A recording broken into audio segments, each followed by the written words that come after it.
Positive energy all the time. You know how we do. Good to see you all late night. Gonna get a little spooky. Spooky! Shout out to Emre. We're gonna get a little spooky tonight. Extraterrestrial night. Late Thursday night. Late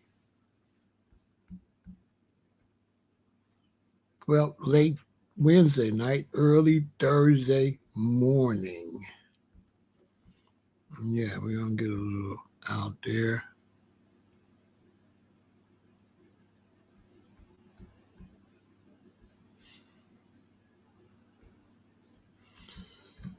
Yeah, I'm representing Chicago. You know what it is. Rep your city, rep your city. Shout out to everybody on Twitch, Kick, YouTube, and both of my Facebook accounts. We got Naptown in the building. Here we go. The late night show.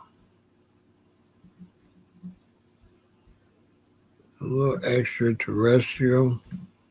I did a live stream and some kind of way I came up with the idea. We was talking about something and I decided to cut that live stream and just talk about that the whole time. So that was the first extraterrestrial night. Happened organically. I don't know. A lot of times we be talking about a lot of stuff over here. So some kind of way, I probably was talking about traveling or Hawaii and started thinking about things and decided to just do a whole live on it. But since then, people have been DMing me and friends that have my number have been texting me, telling me when I should do another extraterrestrial night. So I said, yeah, cool. We have New Jersey in the building. We have Cleveland in the building.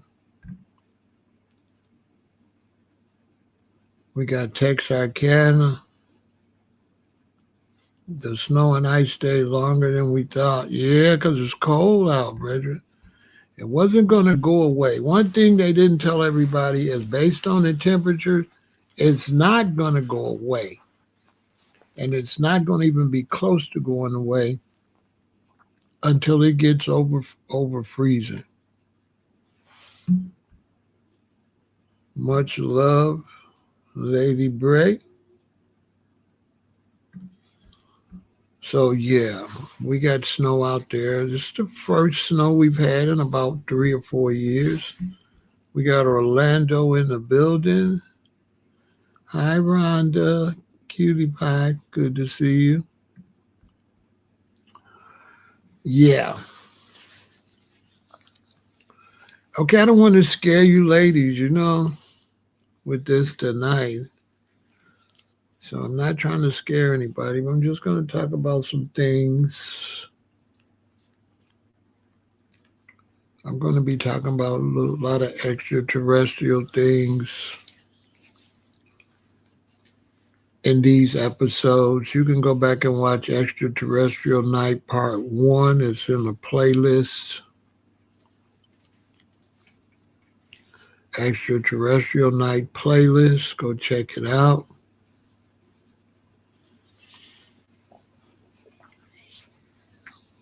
I've had a lot of creepy things happen. I just have to think about them because I really didn't ever think I would be bringing them back up.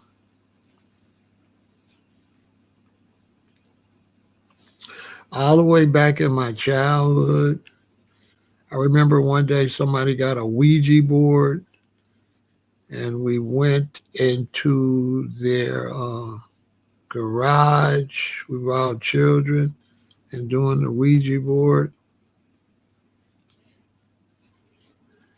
And somebody said, you know, if you read the Lord's Prayer backwards, the devil will come.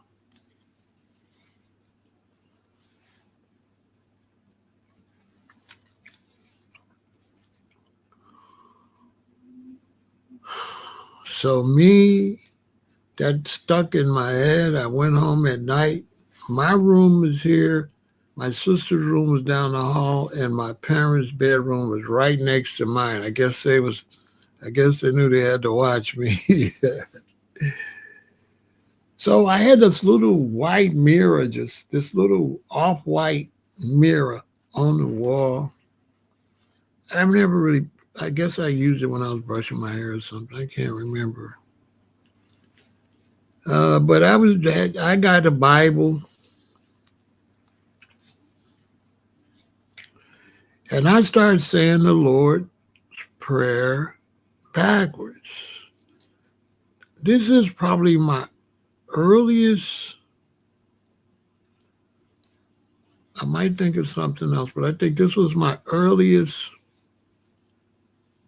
experience with creepy things. And this is a fact. So I'm standing there and the mirror's there.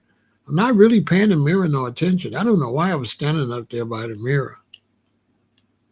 So I began to read the Lord's Prayer backwards.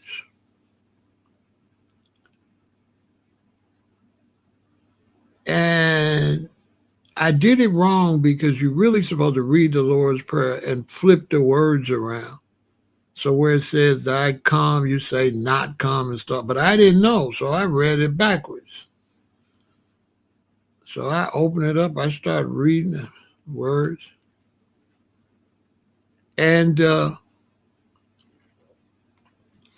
I'm reading the Lord's Prayer backwards. The mirror's there. And I see something kind of red go zzz and disappear. Right? I couldn't see the shape of it, but it was the size of a body. But it didn't really materialize. And for some reason, I really didn't take it serious. Maybe I didn't believe maybe I thought it was my imagination. Man, on everything I love, I kept reading that like another line or two, and I seen something behind me trying to materialize behind me. The second time, it scared the hell out of me. You ever see Star Trek where they use a little thing and they come from Earth and then they materialize in the spacecraft? Yeah, it was like that. The second time, it got red and the shape for a little bit longer. It was, so I'm looking in the mirror.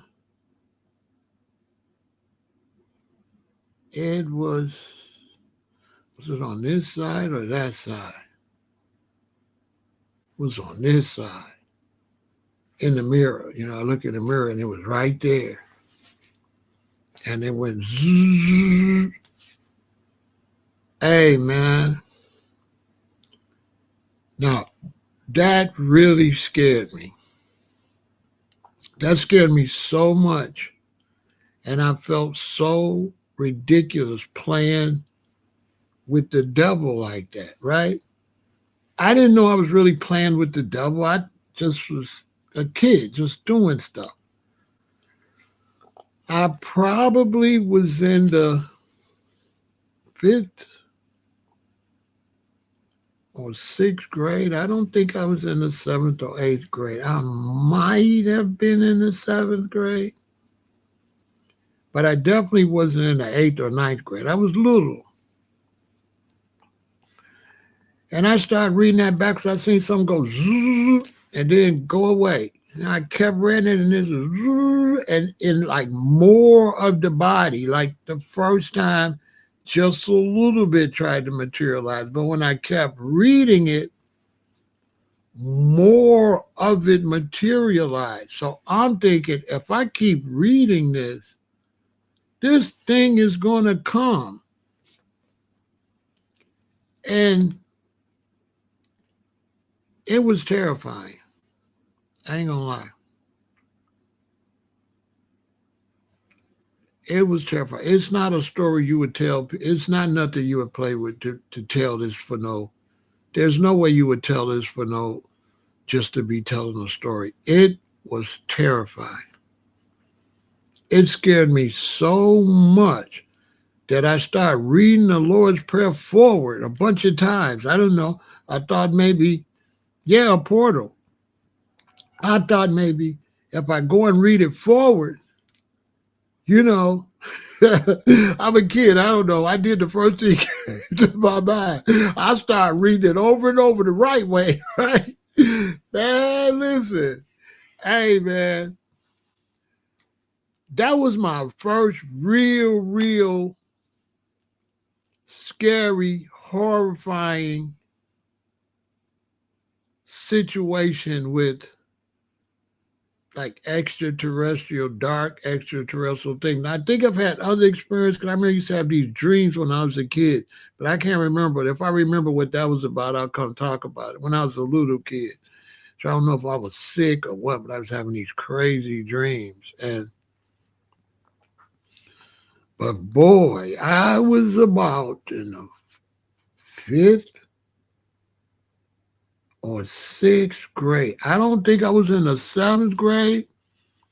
Because the reason I can tell us about the 5th or 6th grade, because you know when you're children, you play different ways as you grow up, right? So there's a certain way you were playing when you was 3, then there's a way you playing when you're 4, then there's a way you playing when you're 5. You don't play the same way. And when I was older, I wasn't playing like I was playing with the children then. So I was little. It was definitely some little kid stuff. So I want to say the 4th grade might be too young. So I want to say like the 5th grade. Around the 5th grade. It might have been the 6th grade. 5th or 6th grade. Not 7th. Not 7th grade. It had to be the 5th or 6th. Oh, let me tell you.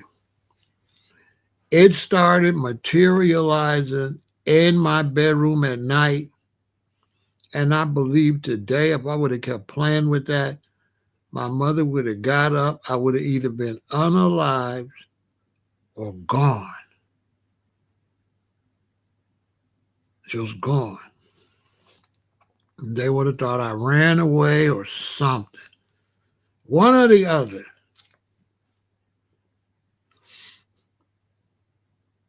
I kind of think I would be just gone. But I know I never played with nothing like that again in my life. And I think from that point on, that really did make me aware that it's not everything is not, there's things out here. Because I seen that. It came real light at first. Then when it came back, it was like it was more fuller, but still not full enough for me to see what it was. Just it was something, somebody. It was a body, head, shoulders, all that. It was red, but I couldn't see if it was a monster or what. I couldn't tell if it was a monster or whatever, because I wasn't going to keep reading to find out. I didn't give a damn what it was. I wanted to go back. Boy, hey, listen. Hey, I was terrified. I'm trying to think if I ever been that terrified before. I don't think, or afterwards. I don't think, I have to think about that. I don't think I've been that terrified ever again. And I've seen some things, but I guess being a kid, yeah, I would be more terrified than older. Oh man, I felt like I played too much. I felt like, what the hell is you playing with the devil for? Why is you trying to make the devil call? That's what I felt like. Like that was stupid. But I don't think I believed it. I don't think I believed nothing was coming. So I was just sitting there playing around. I mean, listen, I tell you, man, I swear on everything. I didn't read much either. It started coming early. I hadn't read,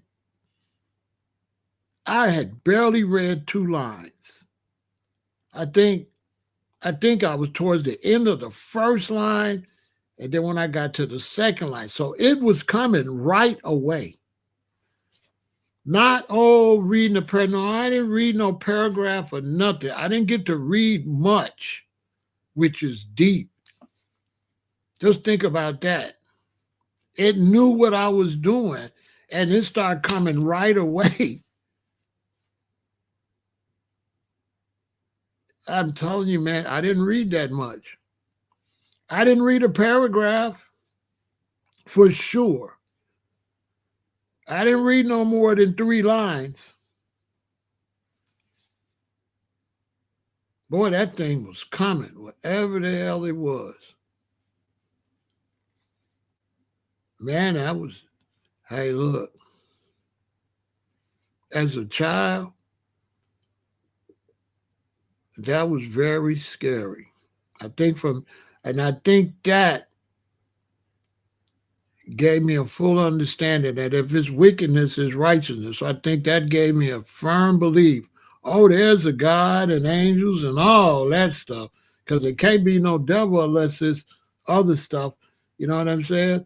If it's stuff on this side, it's stuff on that side. So I think I never questioned any extraterrestrial type situation after that. My mind was made up. Oh, all of this is real. We might not be explaining it right, but you could not never have told me it wasn't no devil after that, or no God.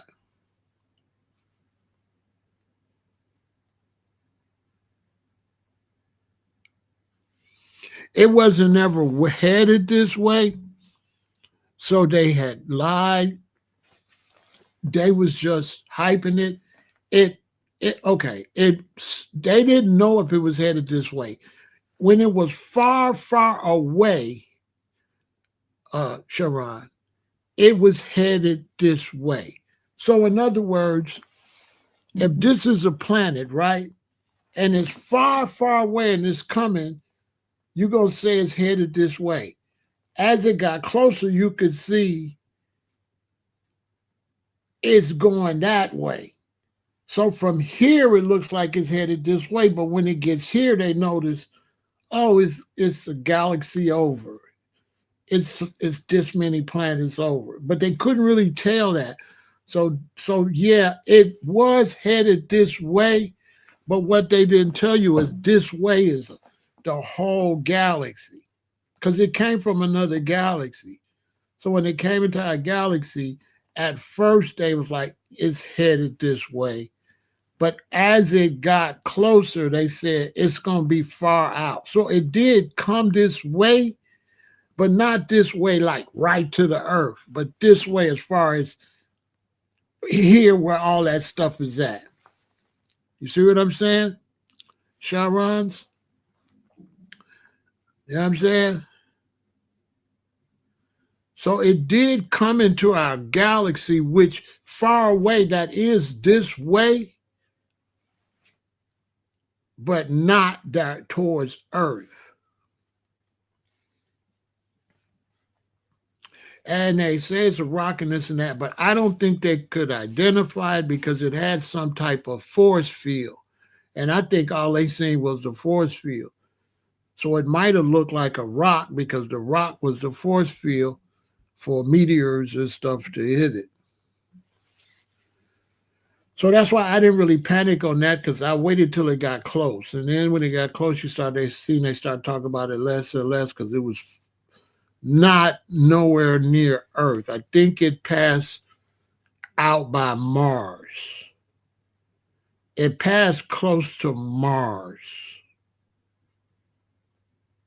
So, if this is Earth and this is Mars, it passed Mars like that. And here we are here, and here's Mars. So at the angle it was going, it wasn't going to turn and come to us. So yeah, I think it passed Mars. It passed Mars, and then it went on, because the galaxy is like that. So it passed Mars and went on the other side of the galaxy and passed all them other ones again, areas where they be, and just went out somewhere outside of our galaxy. But it definitely came in our galaxy.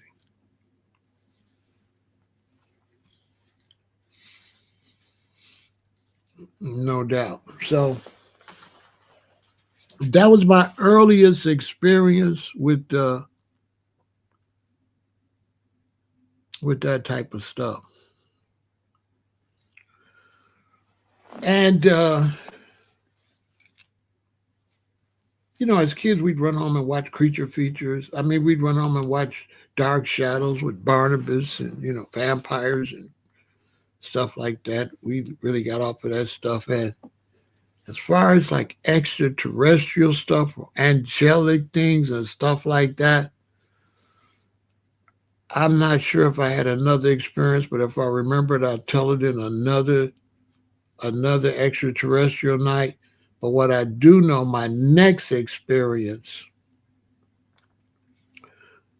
I eventually left Chicago on my way to Hawaii, and I went to LA first.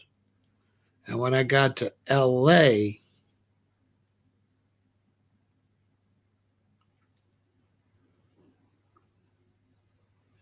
I wasn't there long, maybe 8 months, barely a year, and we went to Hawaii. So when I got to LA, I didn't experience no extraterrestrials, but I did experience something crazy. So when I got to LA, this is like 1982. Now this was creepy. So now when I got to LA,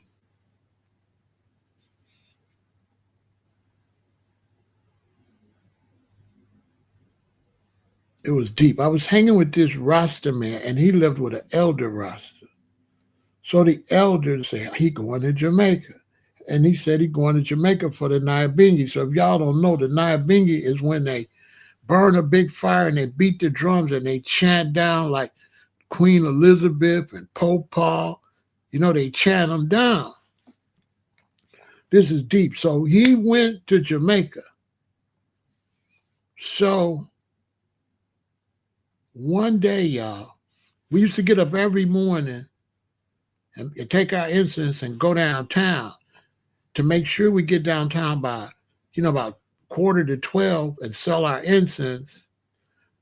Because it's lunchtime. So we sell a bunch of incense. Me, my queen, and my boy, we'd sell a bunch of incense. Then we'd take a break at about 2, maybe go to see a little movie or something, leave out of there at like 3:45, go back on the corners and sell till about 6:30.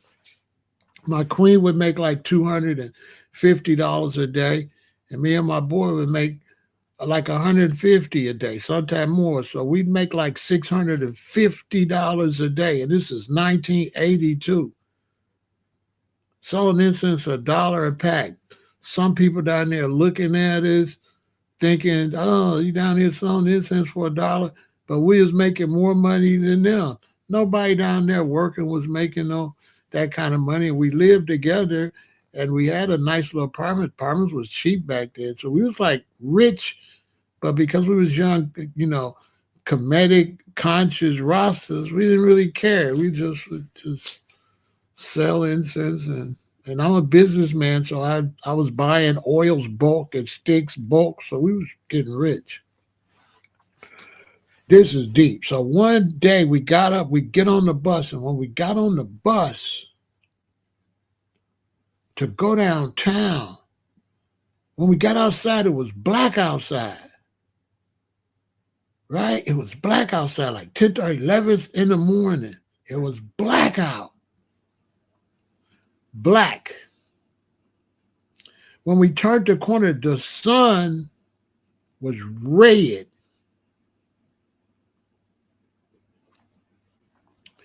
When we get on the bus, all the people on the bus are saying, it's the end of the world. I swear to God. You probably could look this up. It's going to show up. I'm going to tell you parts of the story. You're going to be able to find it too. So the people on the bus saying, it's the end of the world. It's the end of the world. It's the end of the world. The sky was black and the sun was red. And after a little while, everything turned back kind of normal. Now, around that same time, the Queen had came. Like I say, my brethren left because the Queen was coming to America. And y'all, I think it was Reagan's ranch. The Queen was with Reagan. A storm came and chased the Queen and Reagan and Secret Service. I don't know if it was Reagan or Bush. One of them, you'll be able to look it up. Hey, this is real. A storm came and chased them. They were driving fast, trying to get away from the storm, and a Secret Service got unalive because this car crashed trying to turn up into Bush or Reagan's property. They got to the president's property and tried to turn in there, and the car like flipped over and hit a tree and unalived the Secret Service. That's how fast they was running from a storm was chasing them. To the point where the Queen had people take her to her ship and left. And like that same day or the next day, a tornado came right down the street in the black community in LA. A tornado, that never happens. A tornado went right down the middle of the street in the daytime. That 2 or 3 days was like godly, some God stuff. I'm telling you, it was that was not Mother Nature. Because everybody in LA, the news was like, we don't get tornadoes. Down the middle of the street in the daytime. Look it up. And the Secret Service crashed in his car when he got to either Bush or Reagan's ranch, and it unalived him. But what they not going to tell you when you look it up, they was running from a storm was chasing them. So I'm thinking the brother told me they was going to be in Jamaica playing the drums, chanting down the Queen. And he was there doing that at that time. What you think about that? Did the chant work? My brethren had told me a week and a half or so before that, he on his way to Jamaica, and they going to have a Naya Bingi. And Naya Bingi is when they chant down Babylon, and they going to chant down the Queen. Because back then, Rastas chanted down the Queen, right? Because they in Jamaica, and the British ran Jamaica. So to them, England is Babylon, which I believe England is Babylon for real, because I believe that William the Terrible is Antichrist, but I might talk about that in another one. I believe William is Antichrist, but that's another story for another day. But think about it. He tell you he's going to go chant down the Queen. A week or so later, 10 days or whatever, the queen comes and a storm chases her. And a Secret Service person get unalive and she cuts her trip short and they rush her to her ship and get her out of this hemisphere. What the hell you think about that? And I was there, and the sun was red and the sky was black. You can't make this up. The sun was blood red and the sky was black. Somebody look up Secret Service crashed at Reagan's Ranch or at George Bush Ranch and come over here and tell them what it said. I don't want to look it up because sometimes when I open too much stuff, my internet gets fuzzy. It's trying to do too much work. You tell me. Somebody look it up and you're going to be like, I ain't lying. Now that was spooky. Spooky. Those kind of things make believers out of you. I'm telling you. Can you imagine being on the bus in the daytime and it's dark outside like night? And the crazy thing is everybody on the bus saying it's the end of the world. Was one black lady, she was real upset. She kept saying, this, oh Lord, she was praying and everything. She said it was the end of the world. In the middle of the day. And the news didn't say it was no kind of eclipse or nothing. The news didn't say anything what it was.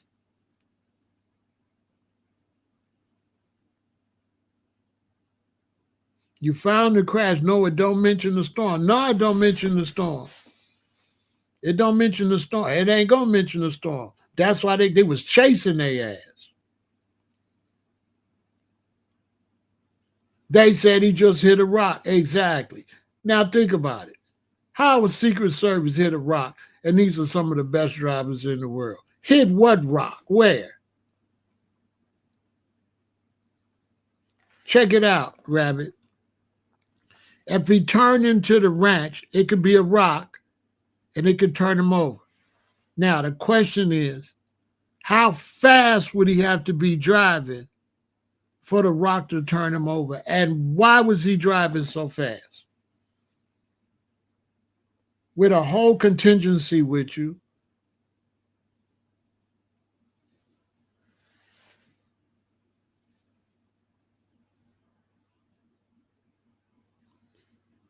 That happened on August 15, 1985.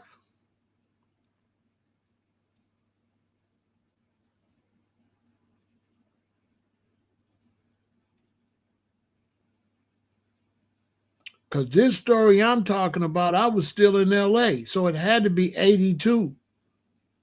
No later than 83.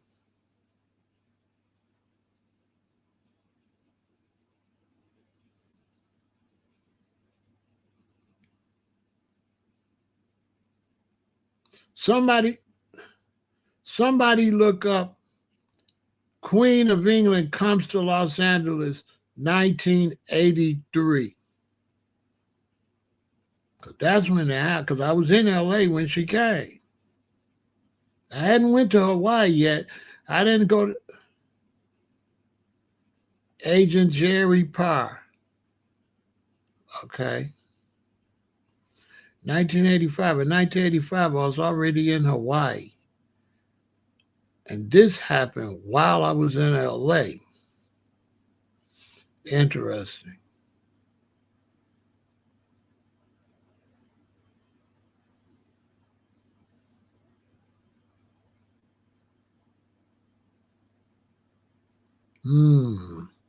I wish I could look some of this stuff up while I'm on this internet without messing up my internet.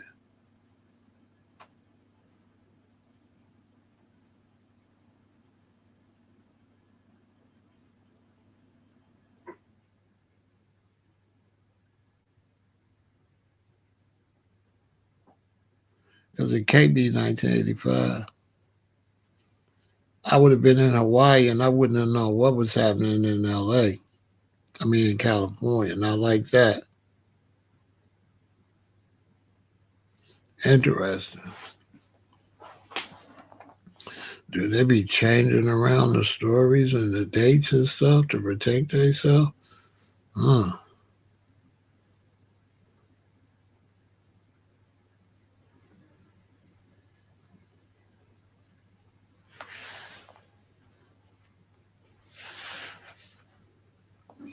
It's all kind of stuff in that area. It's a lot of stuff out there, but they don't want you to see it, baby. Like,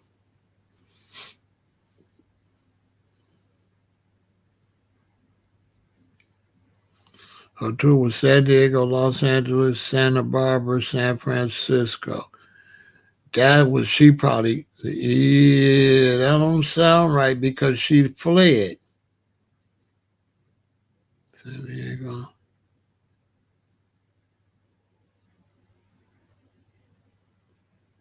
1973, because 1973 I was too young. 1983. That's it. That's the one, 1983. I knew it was because I got to Hawaii in 83. I left right after that. That's the one, 1983. Facts. Maybe when she went to her ship, she went up to Frisco in the ship, or maybe Los Angeles was her last trip. 1983 is definitely the year, for sure. Because I left and went to Hawaii right after that. I got to Hawaii that same year. I knew I wasn't crazy. Yep, 1983. 1983. The sun was red and the sky was black. And it was spooky.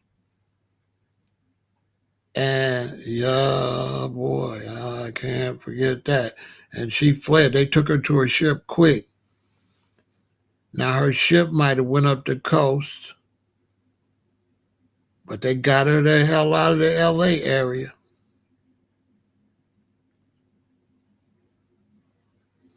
Santa Barbara might be where it happened at. Cause I don't know uh where the president's ranch is at. So yeah, it sounds like Santa Barbara, because that's not far. That's not far from LA. Because I used to drive up to Ventura and Santa Barbara. It's all right there. That's like a 45-minute drive, maybe to an hour. So yeah, it was up that way. Wherever the ranch. Who was she visiting? Reagan. Look up where Reagan's ranch was at. Up that way, because it's up that wherever Reagan's ranch is at, that's where the storm chased her. It's crazy. Wherever Reagan's ranch is at, that's where the storm chased her. Hey man, it was weird. And from then on, it was weird from then on out. So I left there in 83. I went to Hawaii in 1984. And Hawaii is where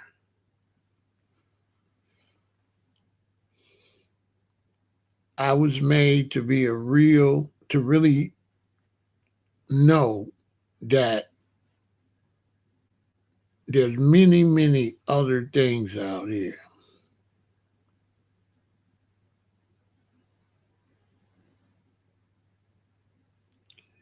And I do believe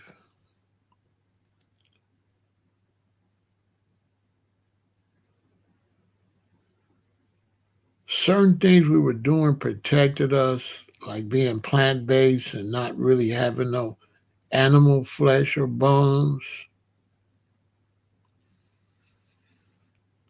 How I got to Hawaii as a young man? Well, I bought a plane ticket. It was like this, is Queenie. I was in Chicago. I had some brethren from Trinidad, and they wanted to go to Africa, and they wanted to build a boat.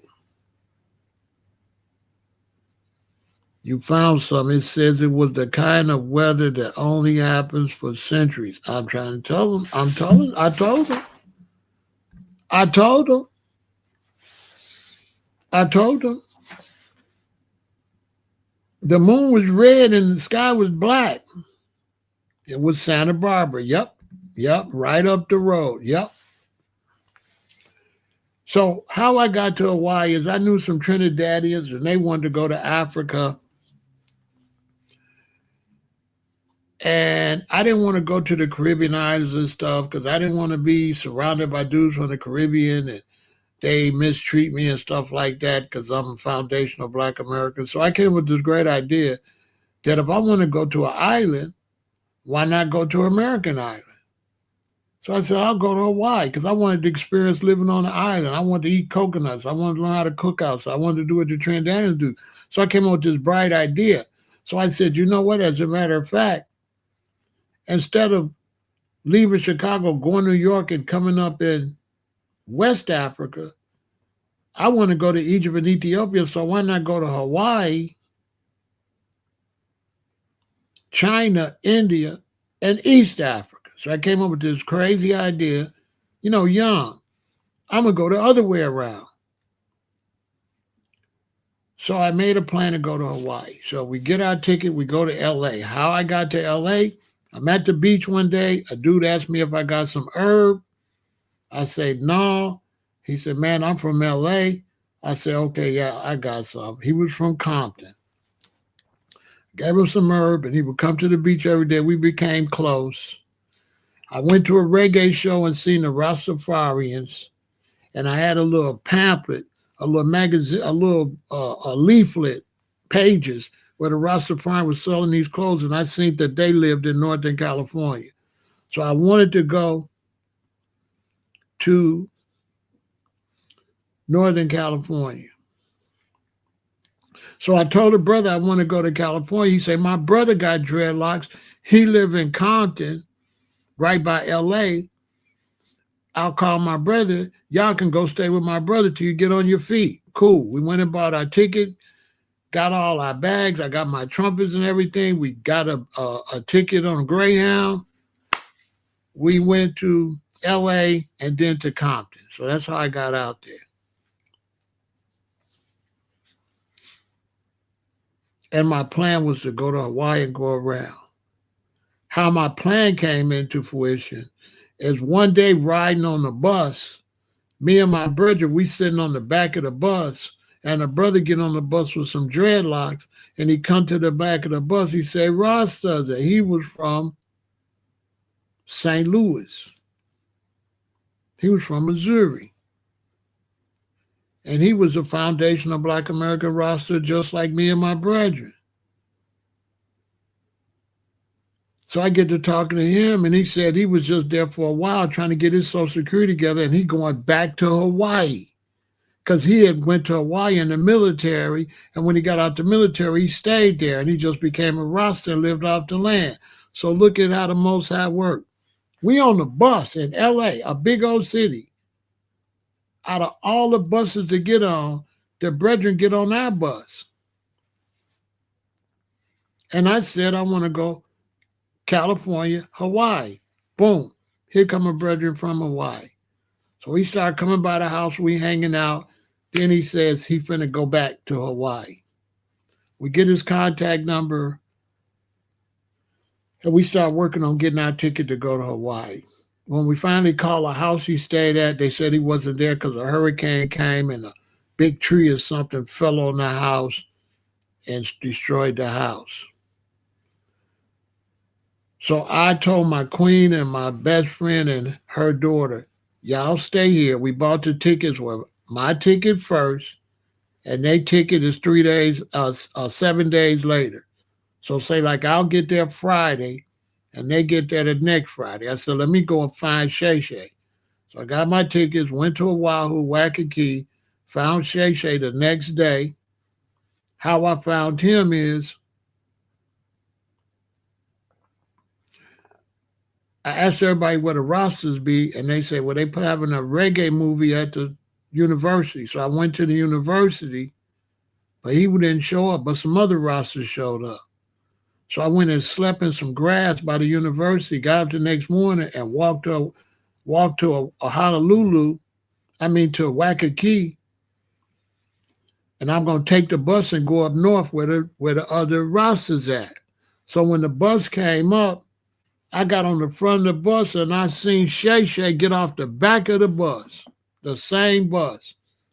So I knocked on the window, Shay Shay, Shay Shay. He stopped. I told the bus driver, let me out, let me out. That's how I found him. I get on the bus on the front, he get off the bus on the back. See, this be the Most High. So that's how I found Shay Shay.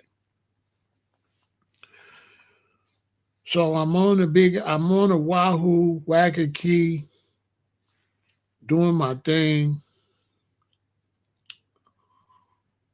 Nothing necessarily strange happened on Waikiki.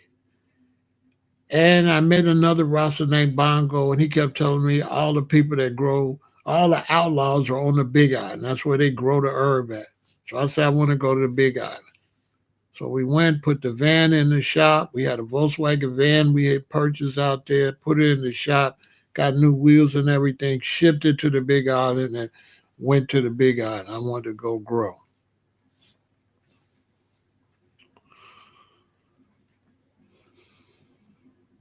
So that's where, if you watch the first one, that's when we drove around and seen the goddess Pele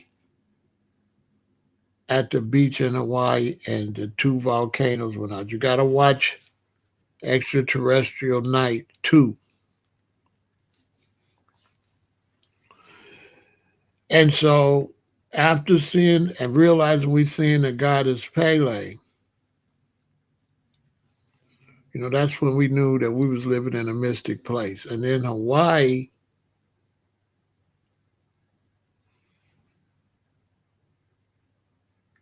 there's a lot of, that's where I knew that the extraterrestrial stuff was real. Considering that I had seen that thing trying to materialize when I was a child, it was real easy for me to recognize these situations. Now, one thing that I noticed in LA and Hawaii is there's reggae scene. And when you read the Bible about these holy people, they always try to get the holy people. They always try to get the holy people for human sacrifice and stuff like that. So the Rasta man at that time was like the holy people. Why? They didn't eat pork. They didn't eat beef. They didn't eat chicken. They didn't eat fish, a lot of them. So the body was clean, juices, natural stuff. So under this witchcraft and this evil, you was like the ones they after. So one of the things that I noticed is that at the reggae event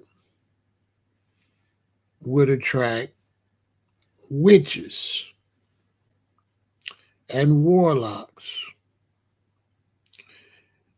And these witches and warlocks would be trying to capture the soul or get the blood of the ones that's clean. Because Rasta don't only think swine is unclean, Rasta is plant-based. Ital is really plant-based. Rasta's vegetarians. You heard Black Uhuru, look at me big, look at me strong, me's a vegetarian. So Rasta basically was a vegetarian. If Rasta wasn't a vegetarian, he considered that he had to try to be and live up to the fullness. So it's about building yourself up to the fullness. So at these reggae events and things like that, there was warlocks there, but we mostly had experience with the witches. And what the witches and warlocks did was hide amongst the hippies. Because see, you had a lot of hippies in Hawaii. But you see, the hippies don't have a belief system. It's just everybody's got various ideologies. So that allow dark vibes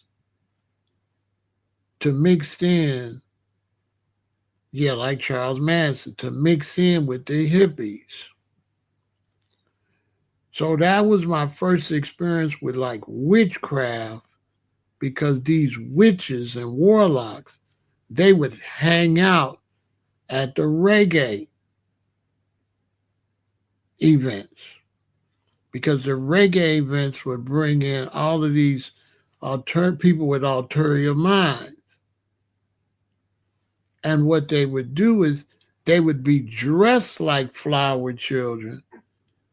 They would be dressed where you would think they was vegetarians and plant-based and stuff like that. And most of them would be, but there was some among them that was hiding amongst the hippies to practice like a form of like witchcraft. And this was like sexual witchcraft, where they basically try to seduce a Rasta man. And when they seduce you, now they got you into their little clique, around their little clique, and they basically like, before they really can get into being real blood vampires, they start by being energy vampires. So what they do is they feast off your energy. Now we young, so we can't see this. So when I'm there, I don't know this. I only know this now that I'm older and I left, and I look back at the experience and I say, you know, these was energy vampires. And it would be very easy to come up missing, really messing with these witches and these warlocks.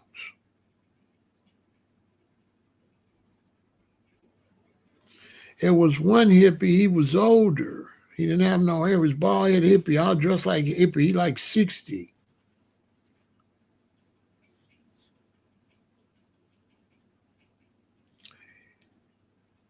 And they were talking about homosexuals. See?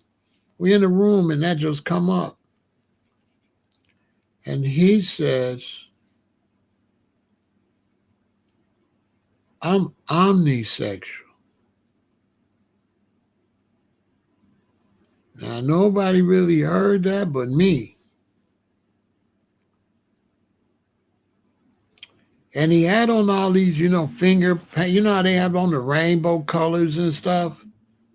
But once I looked at him, that was just a costume. He was a warlock. He was a demon. He was just trying to dress like a hippie, like a flower child, like he's on the positive flower side, right?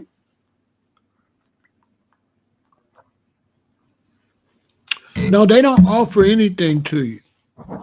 They don't offer nothing to you or anything like that. They don't offer you anybody. They all work independently. And it's kind of like a subliminal thing. So they don't work together. So the ladies is doing that, the men is doing that. So a lot of freelance, independent witchcraft and warlocks. They're not unified. They're independent. They don't work as a group, but they be in groups. But the group is not their group. You understand? So they join into groups where you don't know. You don't know. It's not like on TV. It's all discreet and hidden. And the only way you can find out that they're witches and warlocks is you have to get out of your square and you have to willingly go on the dark side on your own. And then they meet you there. So you have to be seduced. They can't make you do nothing, but you can be enticed to go dark on your own.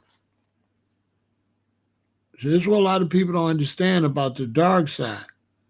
It doesn't get you, it makes you volunteer.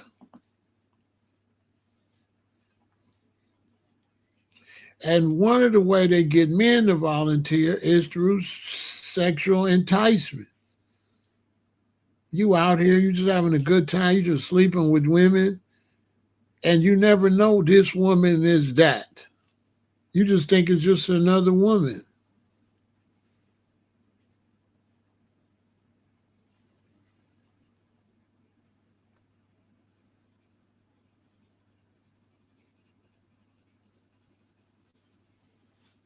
Real talk. And there's different levels and different types.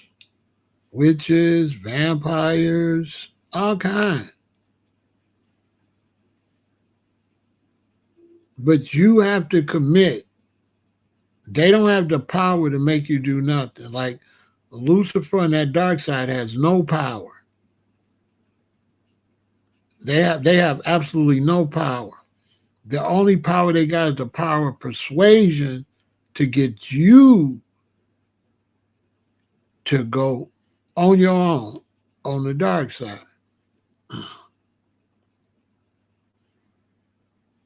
And this is how you see dudes be a little bit enlightened. He meets this girl, start messing with her. Next time you see him, he's a little weird. Next time you see him, he's dressing a little different. Next time you see him, he's kind of on substances. And he never comes back. He's gone. And you say most people aren't strong-willed, though. It's not really based on strong will. It's based on the fact you wasn't really on nothing anyway. You was pretending.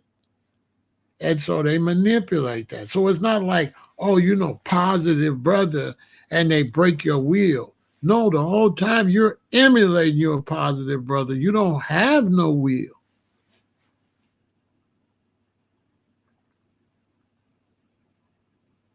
You don't have no will. It's not like they break your will.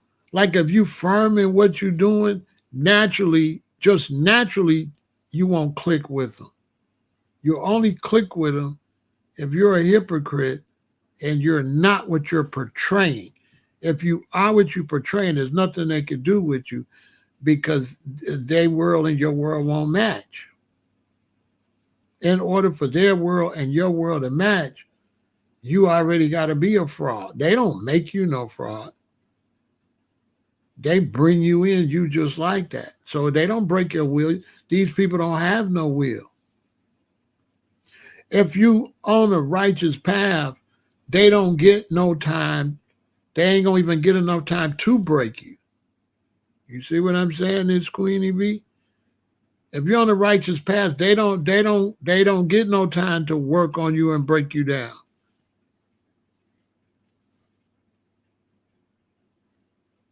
They only break you down when you fronting and playing, and you not that, right?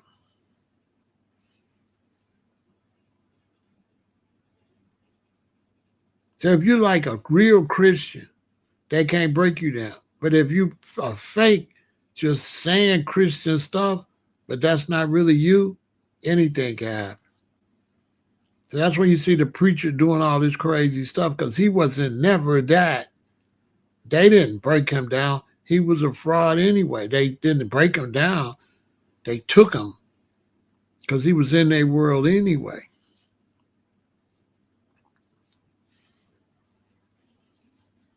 Something like the preacher that's got pictures with Diddy. He never was, none of that he was saying.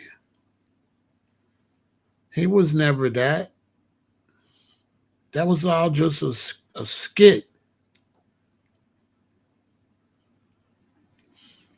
And so that's when I was around a whole bunch of warlocks and witches and stuff like that. One time, we went to a warlock and witches gathering. We had a reggae show, and after the reggae show, they told us to come to this big house. We knew where it was at. Come to the big house. We're having a party after this is over. So, you know, we the band, so it's going to take a little while. We got to get all our instruments, pack it up, take it back to the spot, then come. So it must be about 11:30 at night. We get to the big house. We ring the doorbell. The weirdo old dude, it's some ladies and a dude and an old dude, they come to the door. The same old dude I told you that was pretending he was a hippie but was a warlock. They came to the door. Nobody had no clothes on.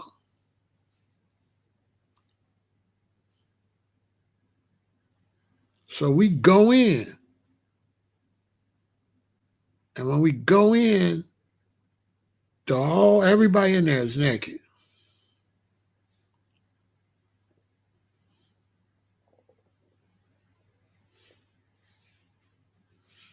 Real talk. So to prove my point,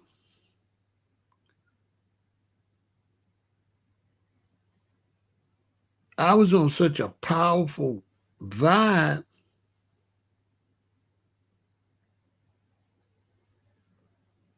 Right? I was on such a powerful vibe that I told the guys, yo, let's go on in there. And we went in there and we stayed about 35, 45 minutes with our clothes on. We discombobulated. The righteousness was so strong that we went in there and kept all our clothes on and kind of discombobulated the whole situation, kind of conquered them. The whole vibe, you should have seen the vibe when we walked around through there with our clothes on. We was the only ones with our clothes on. You should have seen them like shriveling up.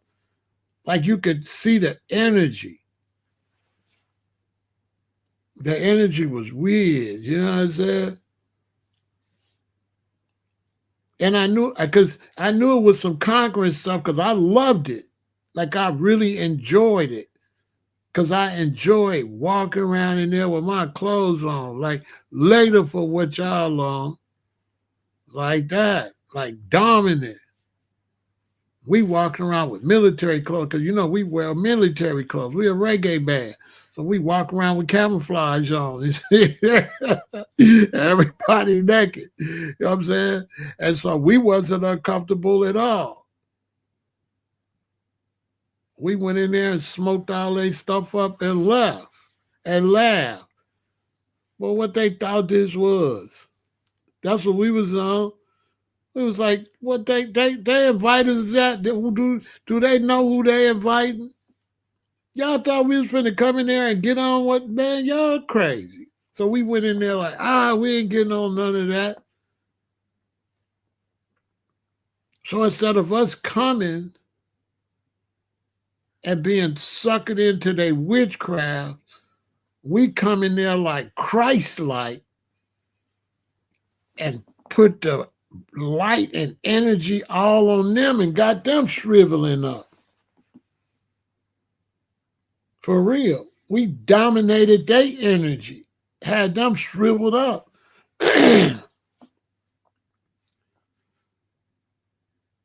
Totally rejected what they was on. And see, that was more powerful. That's why I told them, yeah, let's go in here. Because that was more powerful than leaving. Like, y'all on some weird stuff, let's leave. No, I was on some super Christ stuff. I'm like, let's go in here. And we talked about that, but boy, we laughed about that for 2 weeks. Man, we went in there. We was the only one with all our clothes on, with all these. And what was crazy is it was a bunch of white men in there, like old ass men, like that one, like 60 and 50 years old, with all these hippies and stuff. It was creepy. It's like what them old dudes was doing in there with all them young white people naked.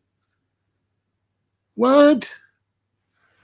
Especially the one dude that I never liked. So the one old dude that was a warlock, me and him had like a biblical moment because I'm picking up this energy. So we had a house down by Black Sand Beach. And in this house, the rosters is there. So like it's a energy vampires. So they figure you rosters, you're on some higher elevation. So all these other people on different elevations, they want to come. They Buddhists, they Hindus, come. So I could have told that I would be on this internet then if I was thinking. So I used to sit in this big old chair with all the other rosters would be watching because I was the show. And I would sit in this big old chair in this house down by the beach. And all of them would come and tell me they not evil. All the time they end up debating me. Now what that tell you? And I'm a young black man, I'm in my 20s. I'm sitting in this big chair and they coming in debating me. And I'm slapping that.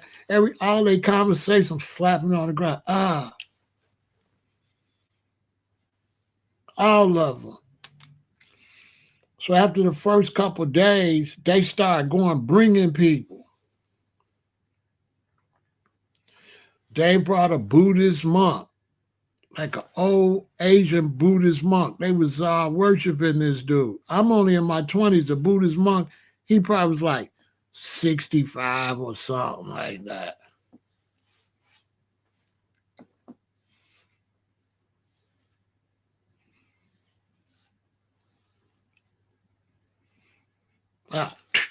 Dog walked in. They bought the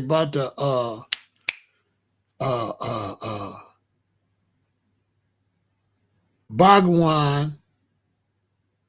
Y'all probably don't know what it is. The Bhagwan that worshipped. I forgot who they used to worship. Some weird dude that started a religion. They bought them. Chopped that down. They bought Christians. Bop. And I would just be in there just slapping their stuff down. Top, slap, dop, bop. And they would all try to debate me. White hippie dudes, you know what I'm saying? They brought a girl one time, a lady, she come in there. Bop, shut up. You don't know what you're talking about. Hey, the white lady come in there. You know, we got on the military clothes. So I got on my camouflage. So they bring the white hippie lady with all her beads. And she got all the knowledge, like she been, like she had sex with Jimi Hendrix or something. I don't know what the hell she thought. So she come in. She tried to attack me from another angle. She said, well, if you're so positive, why do you have on those army clothes? She said those army clothes represent war and murder. What she said, the old great lady. But you talk all this positivity, but you have on army clothes from the military, and you represent murder. That's what she said. You know what I'm saying? So she said the big Pharaoh. That was little Pharaoh then. I can still remember the silence in the room, and I told her, actually, I got on leaves. It got quiet. Because, you know, camouflage is leaves. I said, actually, I got on leaves. I got on plants. Yeah, this camouflage represent plants. I said, is your white daddy the one that took plants and made it for war? And you could hear a pin drop. Yeah, your white daddy. I said, your white daddy took the color of plants and made it for war. Called it camouflage, so he can hide in the plants and unalive people. But these plants, I got on plants. This is a jacket with leaves on it. Why you see war? I see leaves. I got on green. I got on leaves. I got on the color of trees. You see war. And she's like, I never thought about it like that. I bet you did. All right, next. Carry on. Who else wants smoke from Little Pharaoh? You should have seen them swivel up because they was like, he's right, you know, that is just leaves. Oh, no, I wish, where's my camouflage jacket? Y'all know what camouflage look like. It's leaves. I told her it looked like war to you because your daddy used it for war. Your daddy took leaves and put it on clothes to unalive people. Yeah, your daddy did that.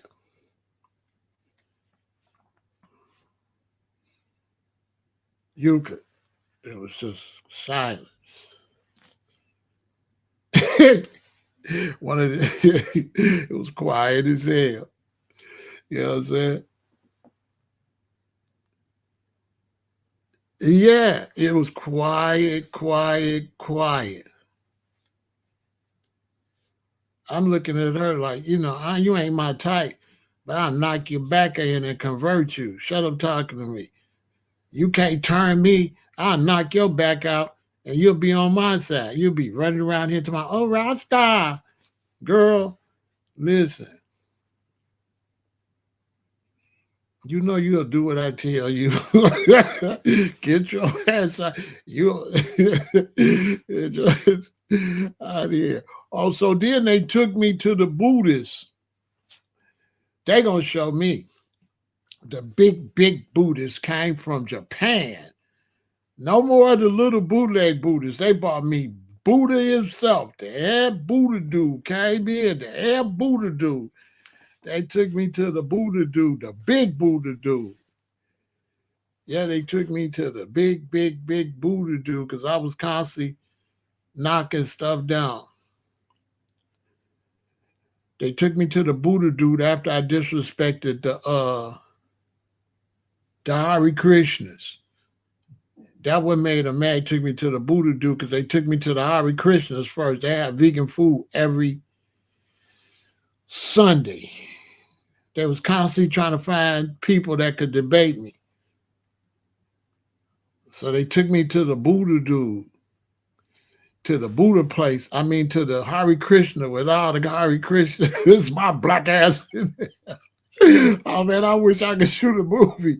Y'all wouldn't believe this. So I'm in the Hare Krishna spot. This the crazy thing. It was a black brother named Balaram. And Balaram was a Hare Krishna, dreadlock Hare Krishna. So when we get to the Hare Krishna temple, it's all white holy dudes and holy women walk around. So we're like, what Balaram? They're like, he back there. We go back there. Where Balaram? He back there. Where Balaram? He back outside in the back. All white Christians. When we get in the back, guess what Balaram doing? He on his knees doing the garden, raking and chopping. Everybody else just walk around being holy. The black one is in the back being a slave. He the only one working. They got him in the garden on his knees in the back. I'm like the king revolutionary out here. So I go back there and see that. I say, Balaram, get up. Why they got you back here? Why ain't none of them back here? So now I'm heated. Man, oh, okay. They think, boom. So they had a big dinner, about all they big dinner out. They got the picture of Krishna and everybody else there. So they like, howdy, howdy. I'm like, Rastafari. You know what I'm saying? Already kicking it off. So, boom, they start. Blah, blah, blah. But I'm pissed at the brother back there, Slay. So I tell their leader, I tell the head Krishna dude, I say, hey, what's up with Krishna? He said, oh, yeah, so and so, so and so. I said, why he blue?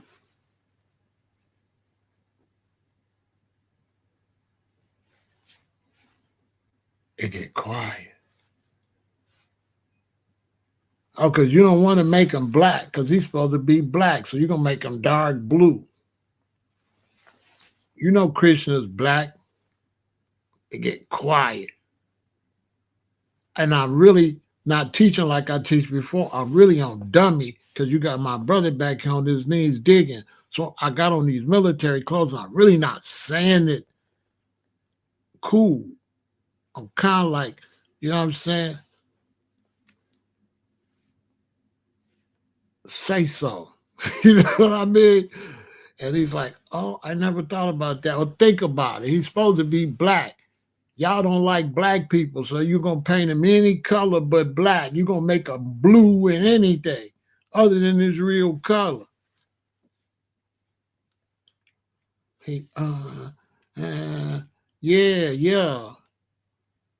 And I come in here and everybody walk around looking holy. And while y'all had the black man in the back digging up stuff, none of y'all wasn't digging up stuff. It's quiet. You know, I got my military clothes on. It's quiet. You can hear a pin drop. Then y'all sit up here trying to act like y'all holy. Y'all all up in here racist. You know what I'm saying? I'm like, y'all better hurry. You know what I'm saying? What y'all alone up in here? You can hear a pin drop. I ate up all their food, all their vegan food, and I left.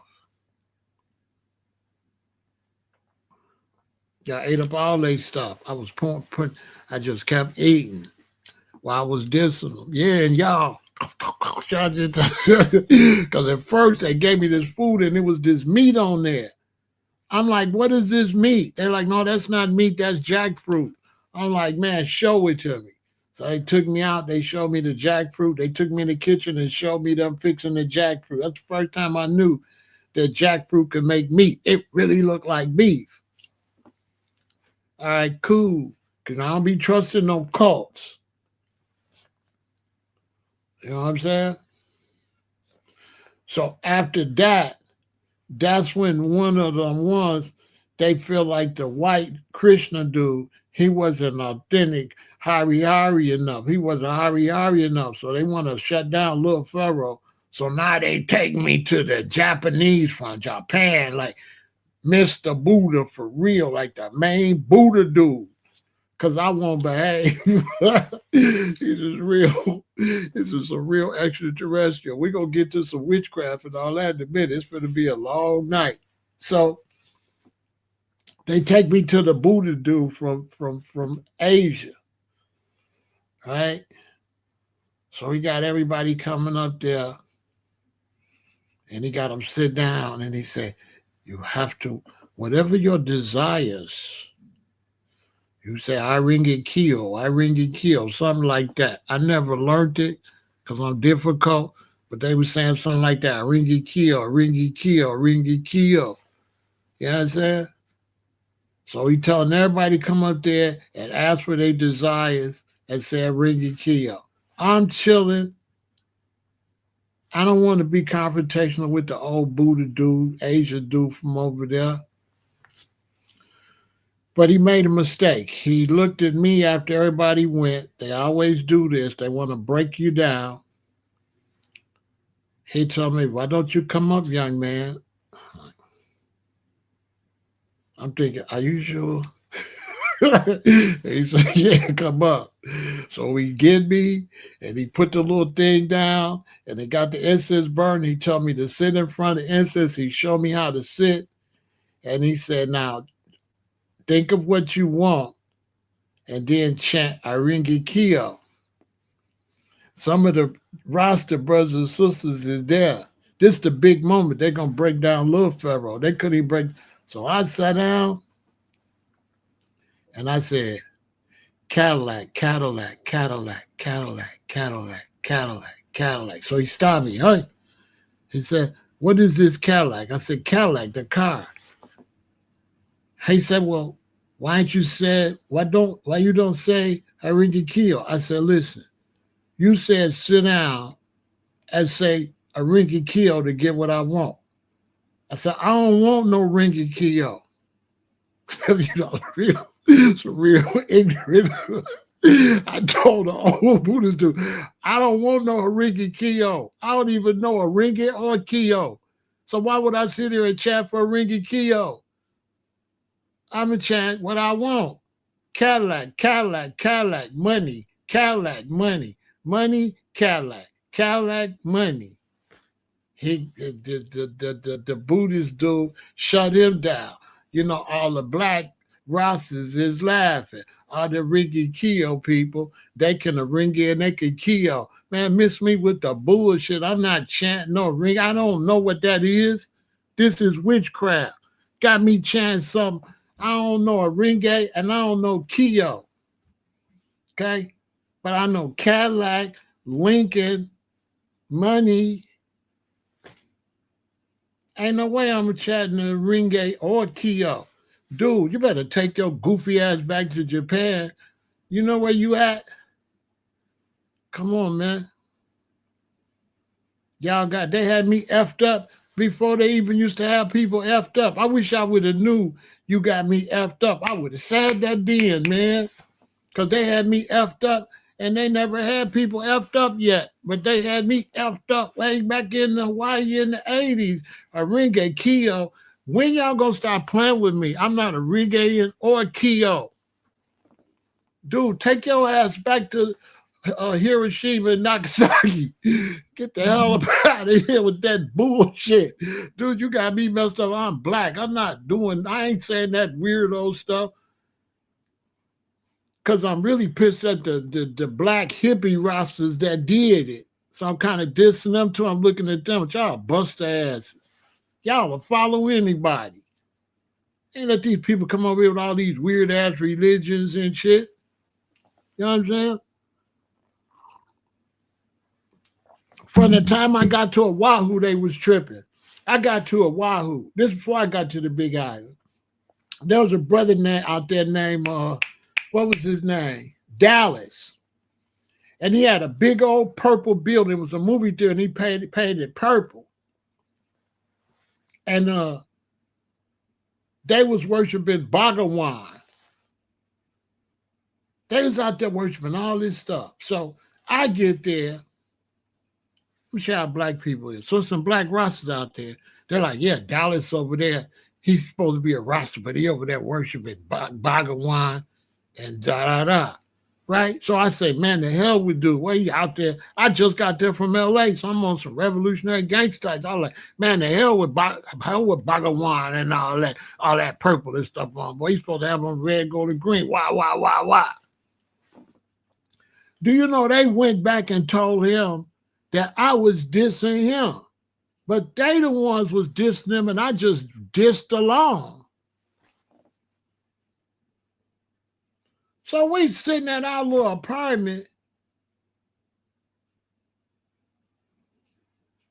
and somebody knock on the door, and I see his dude, the dreadlock dude. That's their leader. I haven't met him yet. So I told my boy to go in the bathroom. You know, I ain't going to tell you more, but I said, you go in the bathroom like this, like that, in case he get to tripping. So I open up the door. He busts all in the house. What's going on here and stuff. with the dudes that told me he was a weirdo worshiping Bhagawan. They went and told him what I said, but I responded to them. I just got to the island. So he said, I heard you was talking about me. I said, okay, listen. My boy come out the bathroom, clock, clock, chick, chick. But I said, listen, think about it. I just got to the island, right? You ever met me? He said, no. If I ever met you, no. How I know your name and how I know you worshiping Bhagawan? I said, them two dudes you with the one told me you wasn't shit and you was worshiping Bhagawan. I told them, fuck you. I told them. They said you wasn't shit. You was worshiping some bullshit. I said, fuck that nigga. That's what I told them. And what you gonna do? Because we don't got no beads and shit over here. We revolutionaries. I'm going to let you walk out of here. So he's like, you're right. I like him.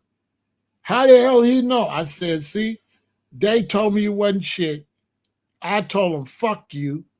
Then they went and told you, I said, fuck you. They didn't tell. They the ones told me you wasn't shit.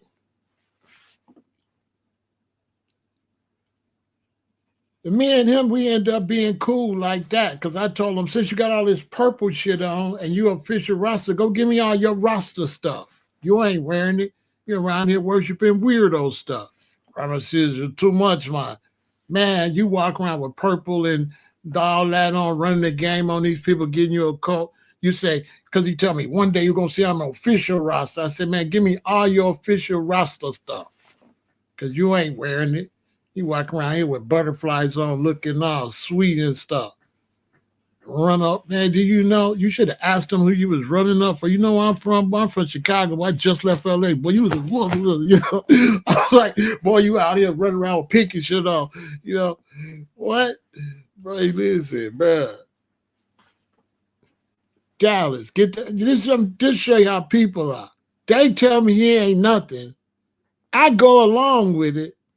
They go tell him I'm talking about him. I'm going along with them. I told them, they said you wasn't shit. And I told them, F you. They told me you wasn't shit. And I just said, okay, if he ain't shit, to hell with him. Now the question is, what you want to do, bro? Because we ain't come out here for all this. But I mean, I don't got on purple, but I got on military clothes. I don't got on purple and pink and all that. But he was out there running the game, had a little cult running. You know what I'm saying?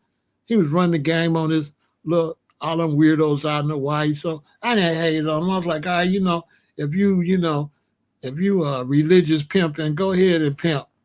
He was religious pimping, laying with all them white girls and stuff. And that's why they had herpes out there and all that, see?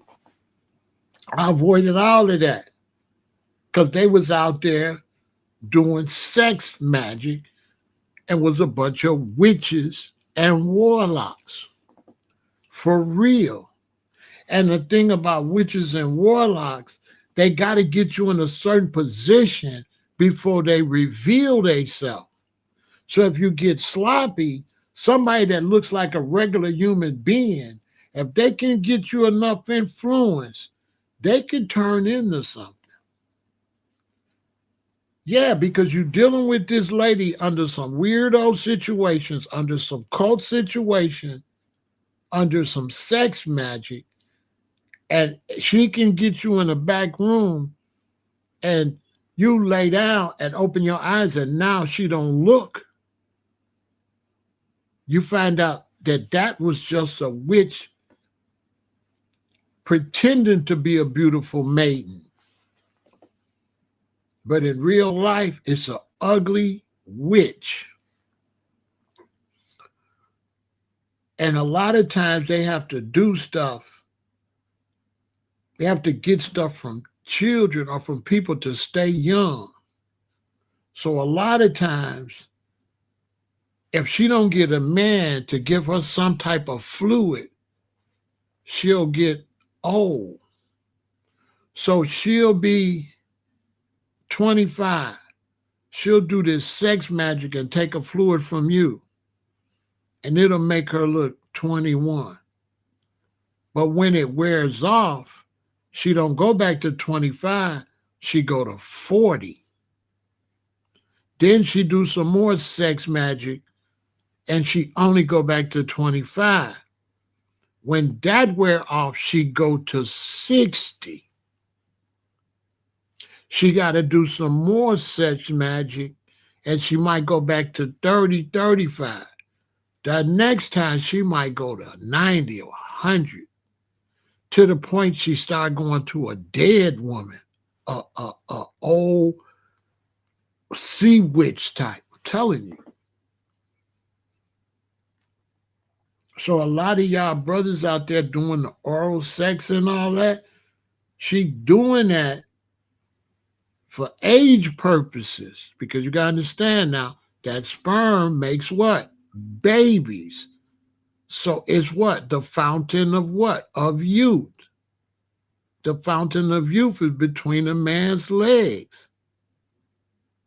That's where the youth come out at.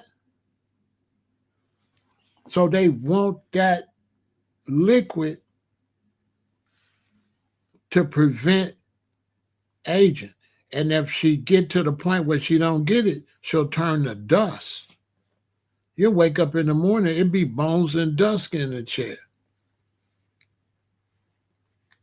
Real talk. And in Hawaii, it's witches and warlocks and all type of demons, and every military in the world, every secret service, every group of spies, because Hawaii is a military base. So not only do you have to beware of these women from being witches and stuff, but you also got to watch them because they could be KGB, German Secret Service, anybody.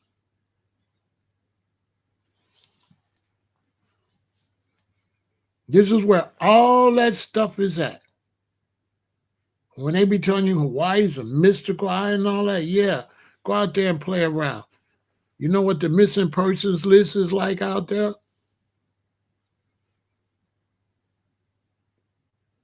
So you see, what they don't tell you about pedophilia is those men are warlocks.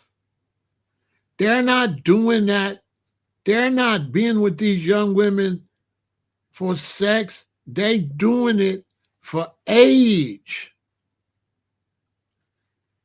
That's why these girls come up missing. Because they go and make interferon and stuff like that to take it to get younger.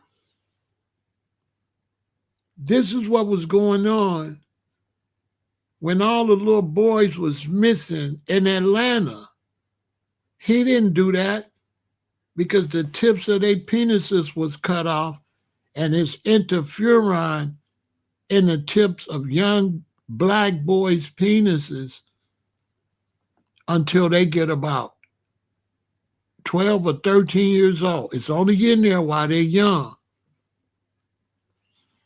And the tips of all them boys' penises was cut off. They didn't tell that part.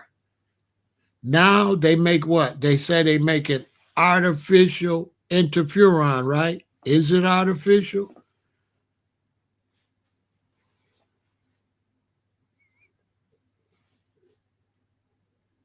And so that's why sex, you know, you men and you women, y'all got to be careful with the sex.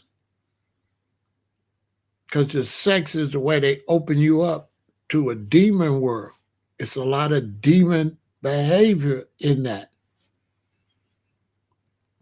When these women have sex with these men, that DNA goes up behind the eyeballs and it stay there.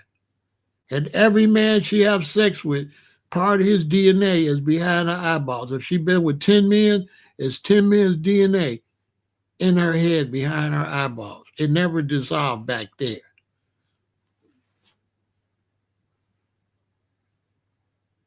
So after she done slept with all these men and you get with her and she your woman, and you see she got all these multiple personalities, because she got all the men in there. They never leave. You wake up in the morning, she's nice. 20 minutes later, she's spazzing out. She got this personality, that personality, that personality, that personality. It's sex magic. It's demonology. Dracula wasn't drinking blood.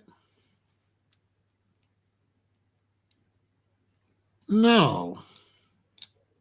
He will, but that's not the substance that they after. There's more to it than that.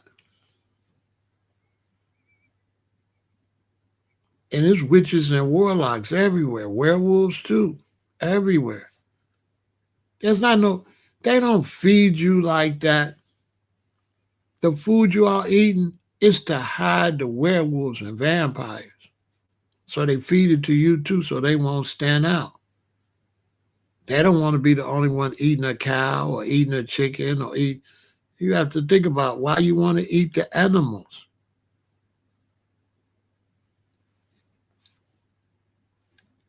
Well, if they get enough people to eat it, certain people can hide.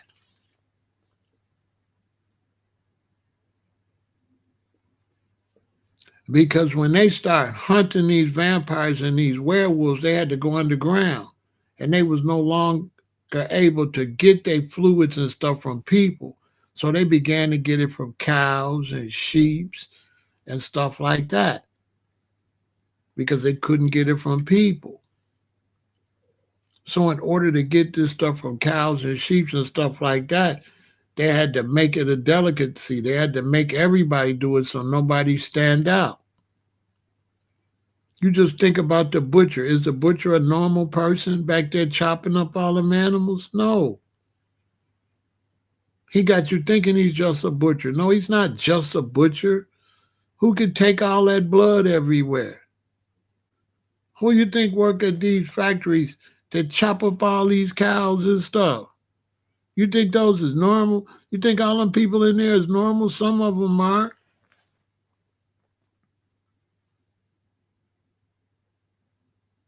The hospital.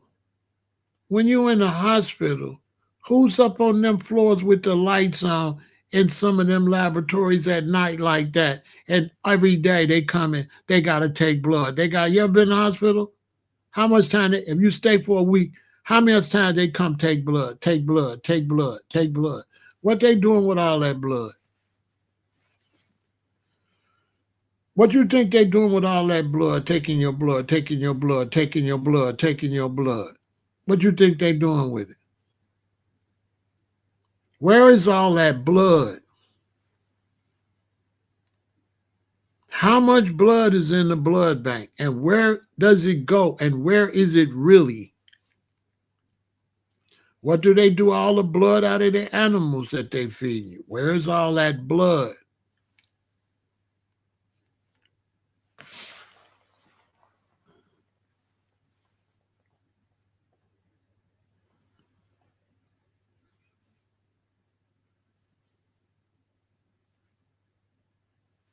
I'm telling you. And this way, drug addiction and stuff, those, that's not just drug addiction. That's witchcraft. Heroin is boy. Cocaine is girl. Do the math. Men get on the cocaine. They use the cocaine. They get real crazy with the women at first. And then they what? They lose interest in women totally. So it go from the cocaine making them a stud to making them not like women at all. Because it's girl. It's female. All of this is witchcraft. Heroin is boy. They take that, they can go all night, but eventually the same thing. Too much testosterone, too much boy, and you a boy, And then you end up wanting the boy more than the woman. You want the substance. The substance overrules your drive for anything, both substances. That's all that's witchcraft. They don't like herb because herb is anti-drugs. They don't like coca leaf. They don't like poppy plants. They like the chemical. They take the chemical and make witchcraft.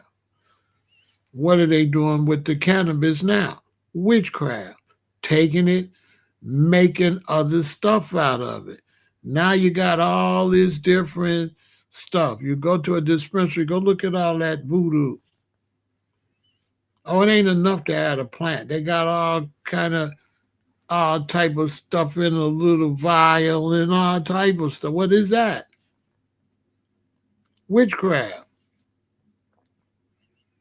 They figured out how to take the cannabis and do witchcraft. Pharmacy with the two serpents, right? What's the medical symbol?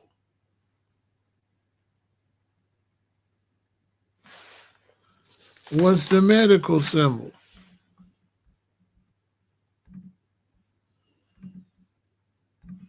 Two serpents.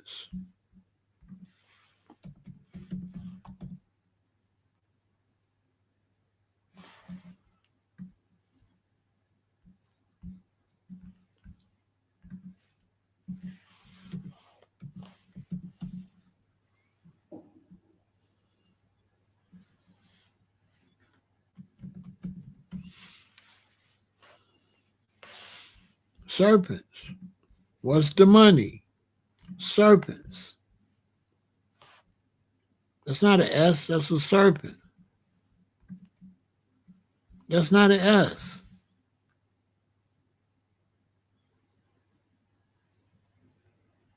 It's a serpent.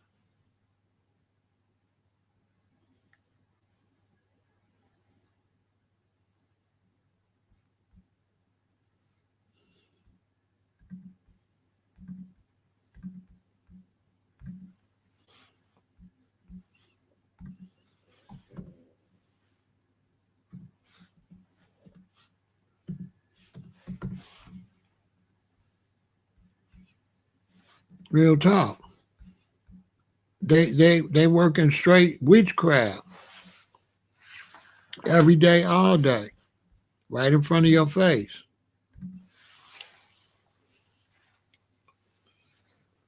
So in Hawaii, they would have these full moon parties.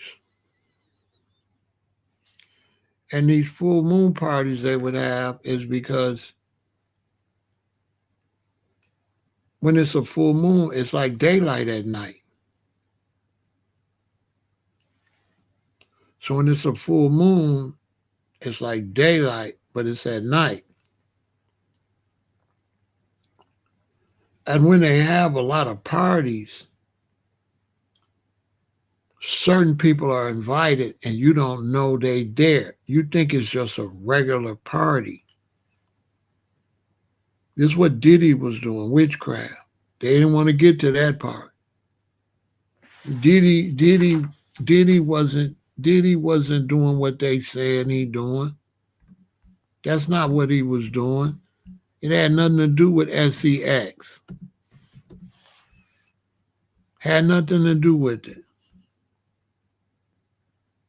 Nothing at all. They lying.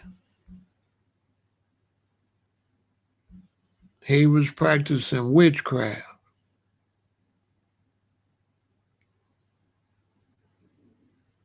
That's what he was doing.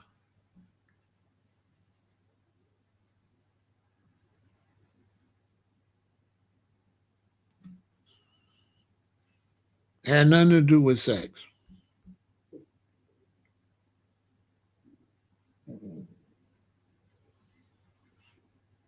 Nothing at all. They lying to you to make you think that's what they had something to do with. It don't got nothing to do with that. And every time you get around certain sexual encounters, you're taking a chance with your life.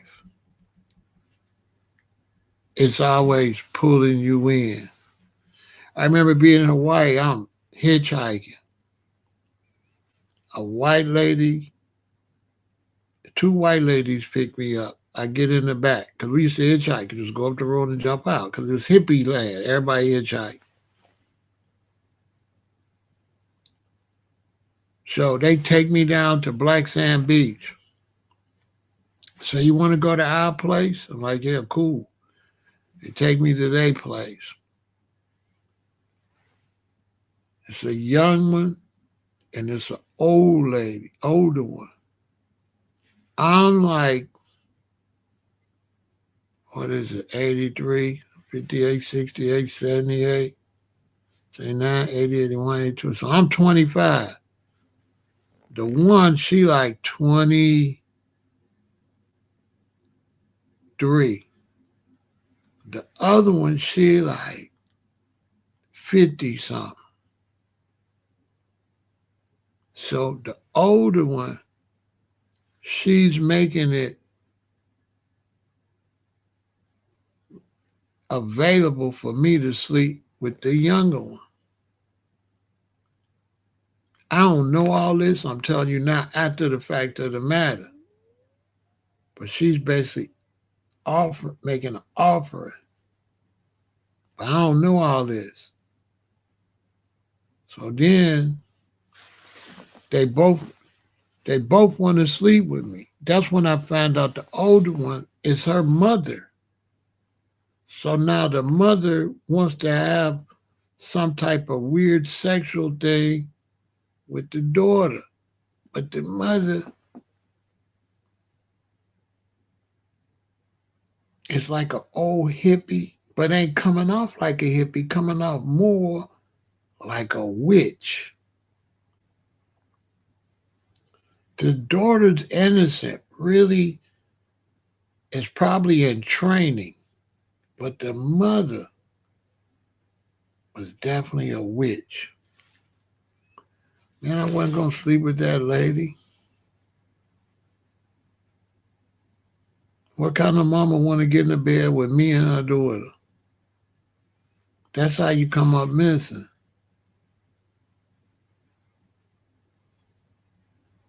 I'm telling you.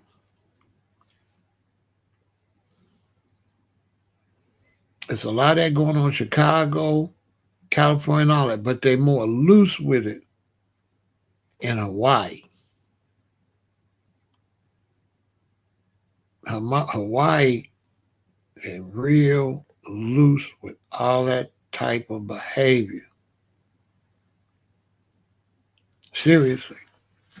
It's in California too. Big time. Big time. And they use these substances to practice witchcraft.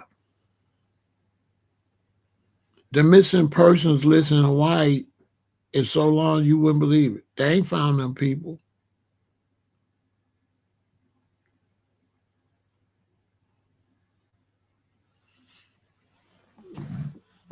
They ain't found them. And a lot of these creatures, these evil creatures, they in the jails and the prisons. Think about the horrible experience you hear that men have in jail and prison. Who would do that to men in there? So they got you thinking, no, it's just some dudes doing some mean stuff. It's straight Satanism. For real, up in there. There's people in prison that are not human. I'm telling you. Everybody you see in the human body is not human. I'm telling you.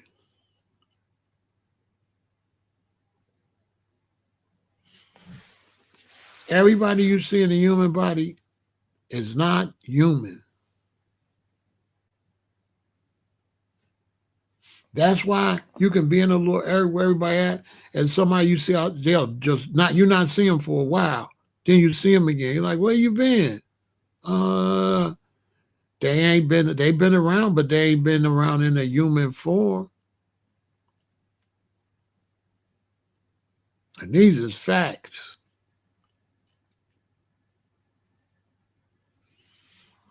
If you go to Hawaii, we used to sleep at the beaches at night because I didn't know this knowledge. And do you know it ain't nobody at the beach in Hawaii at night? Nowhere. Because them sirens is out there. Look, there ain't nobody ever at no beach in Hawaii at night out there on that water. We used to be out there at night and we was the only ones.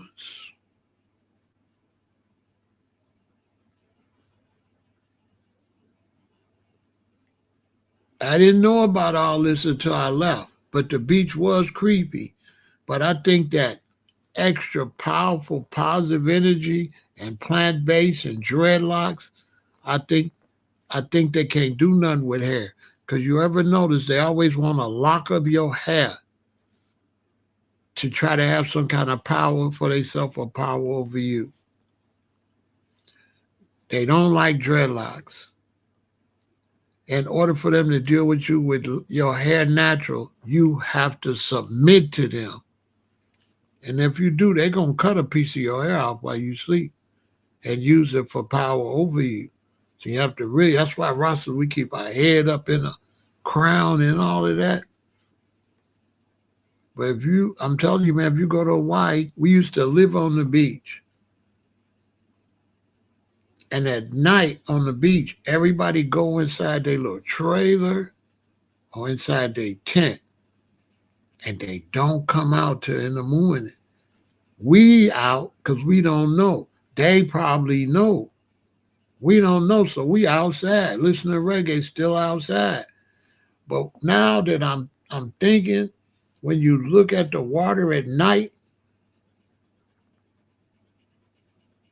you'll never go near it. You know that?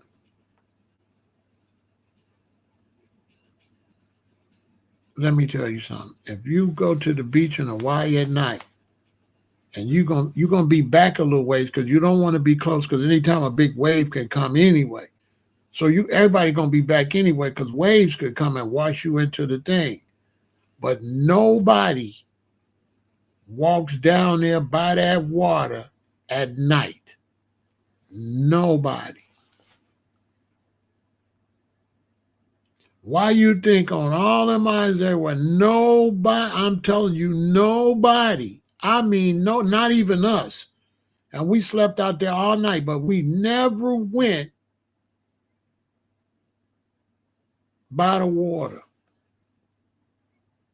Why? Something about our instincts never made us desire to walk by that water.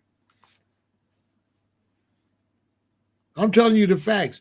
I slept at the beach in Hawaii many nights and never, ever walked down to the water. Never. Because when you look at that water at night, it don't feel right. And as soon as the sun come up a little bit, the Hawaiians go and then they jump out there and start hunting for fish and whatever and thing. Nobody goes by the ocean at night up there by that water, even if the waves is low. You never see nobody soaking their feet. You don't see couples walking, nothing. And I think the local people know, but the other people don't know. But their instincts, your instincts does not make you want to go up there. You stay far back from the water. And when I think about it, when you look at that water at night, that water ain't safe. Yeah, because it ain't nothing out. Nobody walks on the beach at night? Nobody. And Hawaii, when you're on Hawaii, all around the island is beach and nobody walks on it. And it ain't just for the sirens. It's a whole bunch of stuff in nature. Whole bunch. There's all type of creatures. There's unidentified creatures too on this planet. You better trust me what I'm telling you. You better trust me what I'm telling you.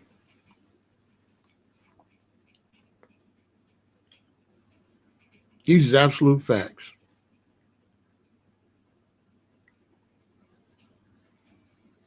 Because you got places on land where nobody never go. It ain't never been a human there. And if it has, they missing. They gone.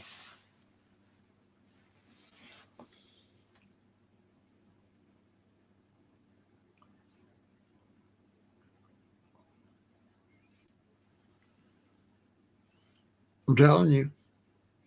Especially when you go to islands or real big continents. But especially on islands. Asian islands, Polynesian islands, African islands, any islands is haunted, full of all kind of stuff. I kid you not. It's all type of creatures on islands.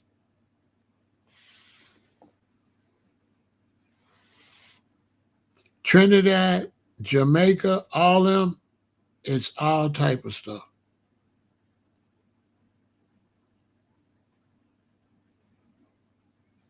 My brethren in Trinidad,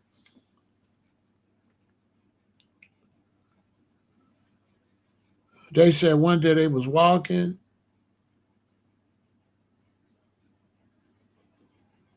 and they seen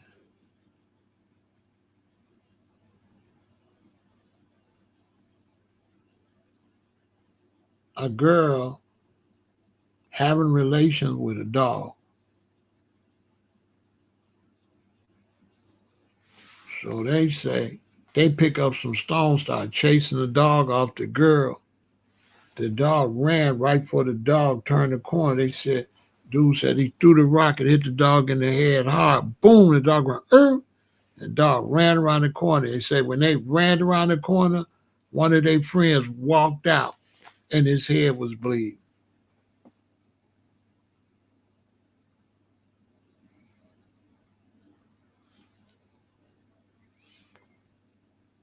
Facts. This before I even went to Hawaii. They said, Pharaoh, when we hit him, no, it wasn't in Trinidad. It was a brother from the Virgin Islands.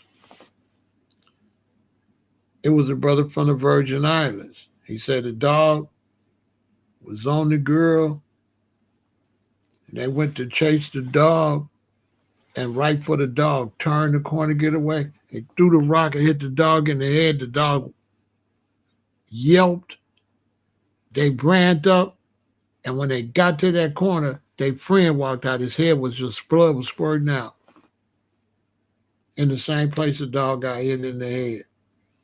They also told me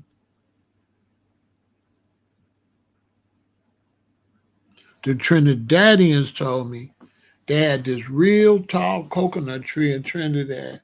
Nobody would climb it because it had been growing for years. It was tall like a skyscraper, kind of like.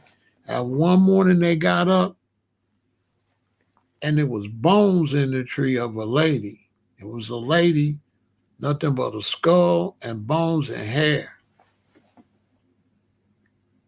And the people of Trinidad said she was a witch and she got caught out and the sun came up and she landed in the tree and the sun came up and she turned old. Because they said, ain't no way how the hell she get way up in that tree and why is she all bones and hair?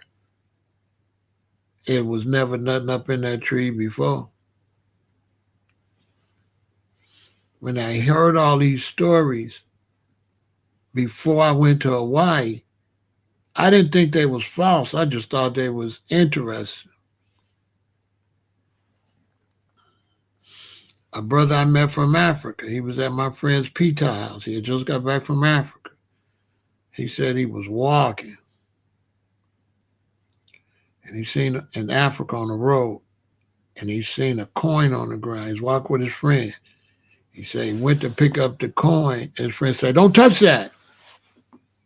And he said while he talking to his friend, asking him about why not to touch it, he said a man walked up and touched it and turned into a goat. This was an older brother. He was not lying. And he was telling us, man, if you go to Africa, this is the same man. I told this one in the last one. That same man, he said he was walking from one town to another town. He ran into a man. He said, the man said, "Where you going?" He said, "I'm going to town." He said, "I'll walk so far with you." So he said the man was walking to him and say his name is Centoy. Centoy. I hope I remember. So he said, "Hey, I'm Centoy," because I don't remember what the name was. He said, "I'm Centoy, da, da, da. You going to my village?" "Yeah, my village this, my village that. I'm Centoy, da, da, da, da, da, da, da." He said, when he got almost so close, dude said, "Okay, tell everybody I said hi." So the brothers say when he got to the village, the people came out because, he's a black American and greeted him. And he said, "Oh, yeah, Centoy told me to tell y'all hi." He said, when I said Centoy told me to tell y'all hi, everybody just got quiet. He said everybody just stopped laughing, stopped celebrating. Nobody moved. They just didn't say nothing. Then he said one of the men, the older men, said, "Centoy been dead like 8 years, 15 years. I forgot the number, but at least that Centoy been dead." Real talk. So now when I'm hearing these stories before I get to California, but when I get to Hawaii, I see what they was talking about. Because the Trinidadian brothers used to tell me, "Rasta, the reason you don't see these things because you live in the city." And he said when you live in the city, things will be out in nowhere. They'll be out in the middle of nowhere, parts of places where nobody lives. They're not going to be in the city. He said, but if you come to the Caribbean or Africa and stuff like that, and places that's got a lot of rural areas, he said, man, you're going to see all type of things. And he used to tell me all these things existed. So the brother from Trinidad say he had to go to a hospital on another island. I forgot what island. He had something wrong with him and they couldn't treat him in Trinidad. So he went to a hospital on another island in the Caribbean, right?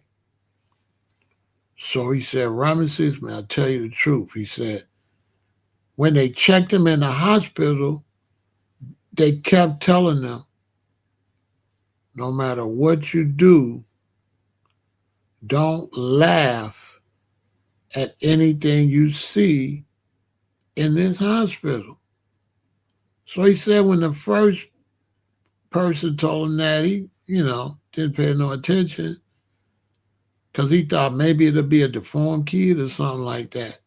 Then he said, that was the doctor. Then I think he said the nurse first or the doctor second or the doctor first or next. But then the next person told him, listen, don't laugh at nothing you see in this hospital. So he said, he was there. He said, like the next day, he's in his room. He was just in his room. And he got up and he went to his door because he wanted to just get up and move around.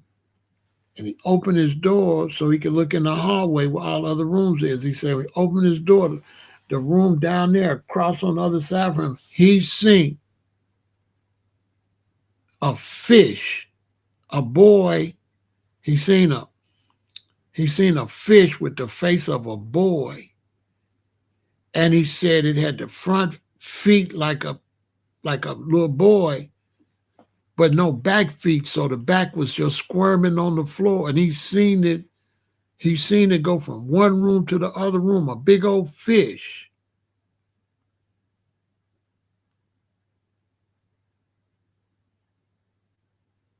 A Trinidadian brother, CashApp told me this. He seen a fish with feet like a little boy, but no back feet, and the back just squirming, and a fish, big fish back, in the front's a little boy, go across the room from one room to another. Oh, he was in Haiti. He was in Haiti. So he said it scared him, so he said when the doctor came, he said, I told the doctor, right? He said, I told the doctor what I seen. You know what the doctor told him? The doctor told him, he said, we have a serious situation in Haiti, and a lot of people are hungry, don't have enough food. So they doing voodoo to turn kids into fish so they could eat them. That's what he told me. I can't verify, but I could verify that these rosters don't lie. I could verify that. The brother told me that he not making up nothing. And you can tell when somebody tell you the truth, the way they react when they tell you the story. He wasn't telling the story like he just telling the story. He was reliving that.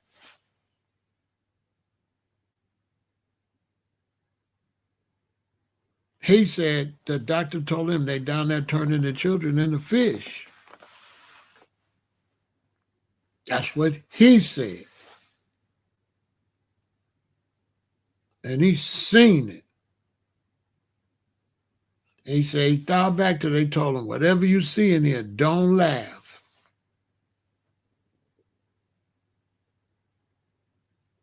He said he couldn't wait to get out of Haiti because he didn't want to see what else was up in there.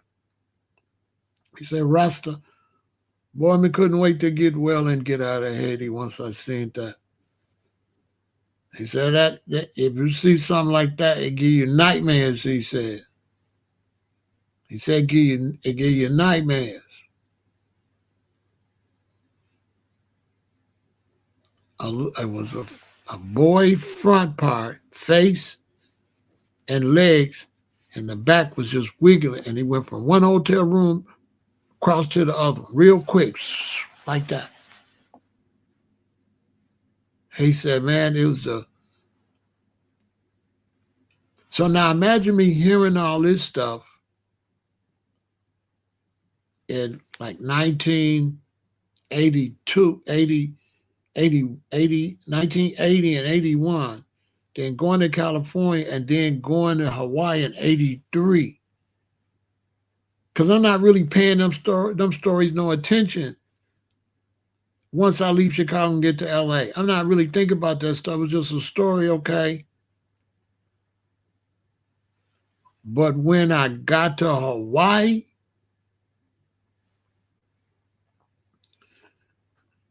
and my queen saw Pele, watch the part one, watch it, Extraterrestrial Nights part one. And I'll tell you about when my queen seen the goddess Pele. And I started seeing all that stuff over there. Look out. So now when I leave there and come back to LA, my vision is different. I'm seeing things a lot different. Because now I know for a fact everything ain't just like normal what we think. And see, y'all, we live in a world And these things are on a time clock. So we live in a world that's designed for us to come in before them things come out. You have to wonder, is it programmed like that? We're programmed to come in at night before them things come out. And when you look at, like they say, vampires can't be up, can't let the sun hit them. If you think about that, the sun ain't gonna come up where it can hit you till 4, 5 in the morning. So if you say 4 would be the last you could push it, what's going on at midnight, 1 a.m., 2 a.m., and 3 a.m. out there, especially 2 a.m. and 3 a.m.? Because if you look at the Dracula movies and stuff, it don't look like 11 o'clock when he be out, and it don't look like 12 o'clock. It look like 2 in the morning, unless I'm tripping. What y'all think? When you watch the Dracula movies, it don't look like midnight. It look like 2 or 3 in the morning. Because he was always rushing to get back before the sun come up. Then he wasn't out there no 11 at night, nothing like that. They say midnight is the bewitching hour. What the hell that mean?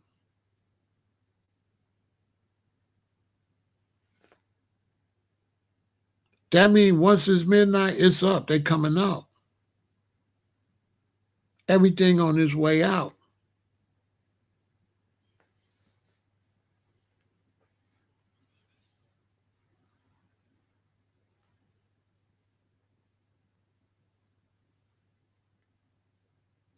And it's like, I ain't trying to scare y'all or nothing, but we're like, I've been in a situation with like, like parties and stuff, right? I didn't know that. So they say 3 a.m. is the darkest and coldest hour of the night. See, I didn't know that. Listen, man, when I got out of the county jail, I was in there for 3 months, made my bail, got to fight my case. So when I get out, I can't go back home where my wife is living. That's why I got busted at, and I really don't want to be with her. And I ain't going to say nothing but that because I don't tell personal business. But I'm thinking I got to fight this case. I'm looking at 8 to 40. So I'm trying to sleep with it, everything moving, right? I'm trying to have some way out situations. I still hustling. So I'm still taking penitentiary chances. And I know some ladies that know some ladies that know some ladies. So I can pick up a lady and she gonna get 2, 3, 4, 5 ladies to come by the apartment and whatever. And I'm just thinking back now, like anytime I would have one of my brethren come by, maybe 2, and we might have 6 girls, 7 girls over there. We got bedrooms, so you can have privacy, and we just in there wilding with these ladies. But when I think about it, it was always a creepy underbelly feeling. It wasn't just obvious because I would have seen it then. But when I think back, when I had these crazy sex parties well, they wasn't parties, it was just straight come to the apartment and wow. And I just, you know what I'm saying? But it was always energy. I can't put my finger on it. It was always an energy. You have to wonder, like, was all them women like normal? Because it's just a strange, I don't know Any brothers know what I'm talking about? So it's a strange energy.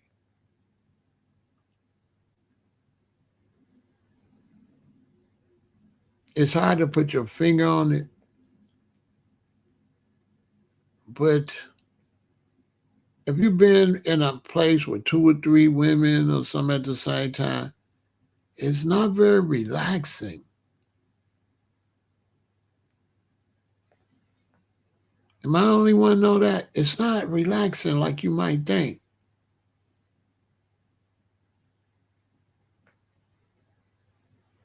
Your vibe don't relax. It's almost hard to have a good time, to be honest with you. For some strange reason, you kind of on your toes.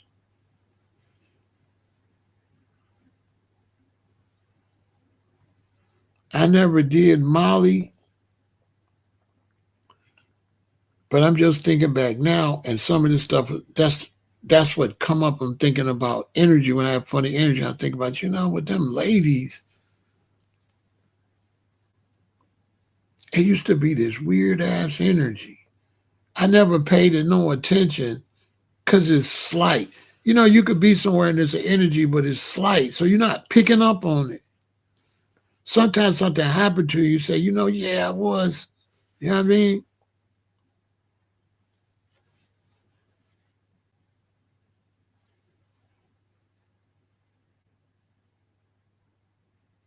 And then when you, like right now, I'm in. What time is it here? It's 2:20, right? I'm in, and it's out there.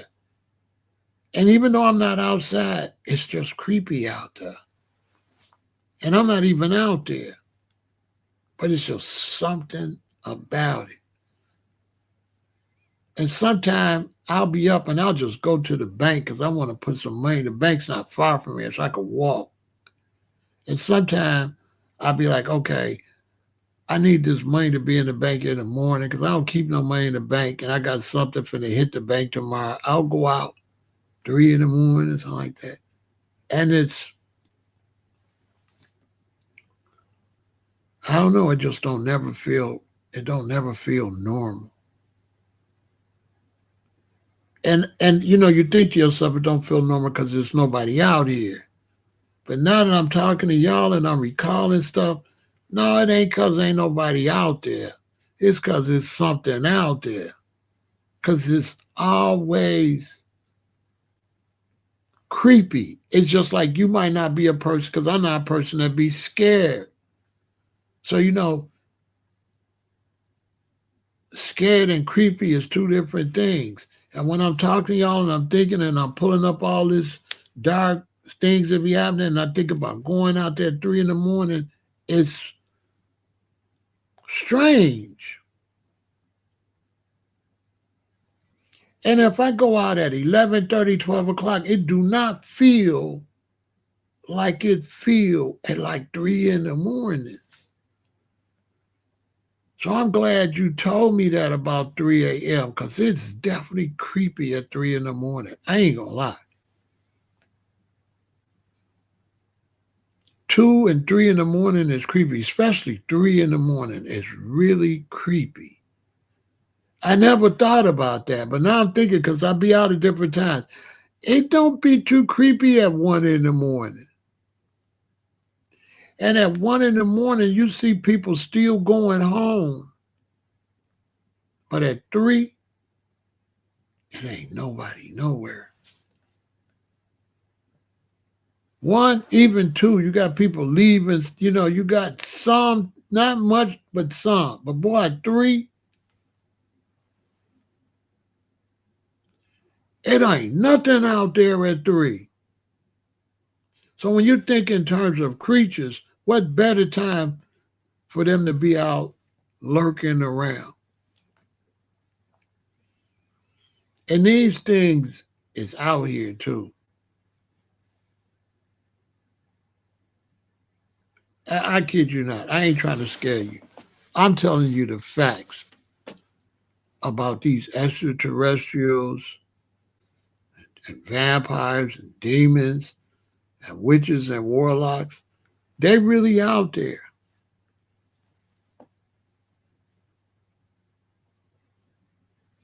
All these missing persons, where they missing at?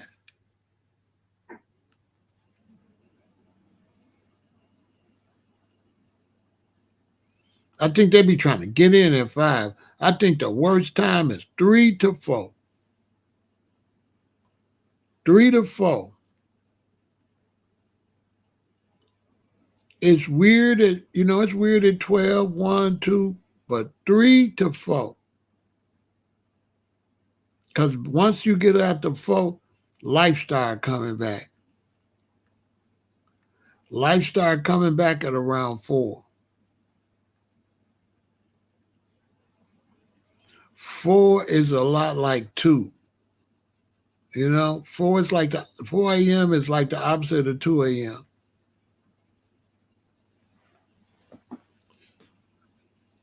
But from 2:30 to 3:30, or from 2:30 to 4 o'clock, hey man, it's just crazy. And I think about roaches. I don't have roaches, but I've lived in places where they had roaches. And if you want to kill roaches, I do a lot about that. I know how you can go somewhere got roaches. There won't be a roach nowhere in 2 days. You got to mix sugar with this substance and put it. And when they eat it, they're gonna take it back to the nest. It ain't gonna be nothing.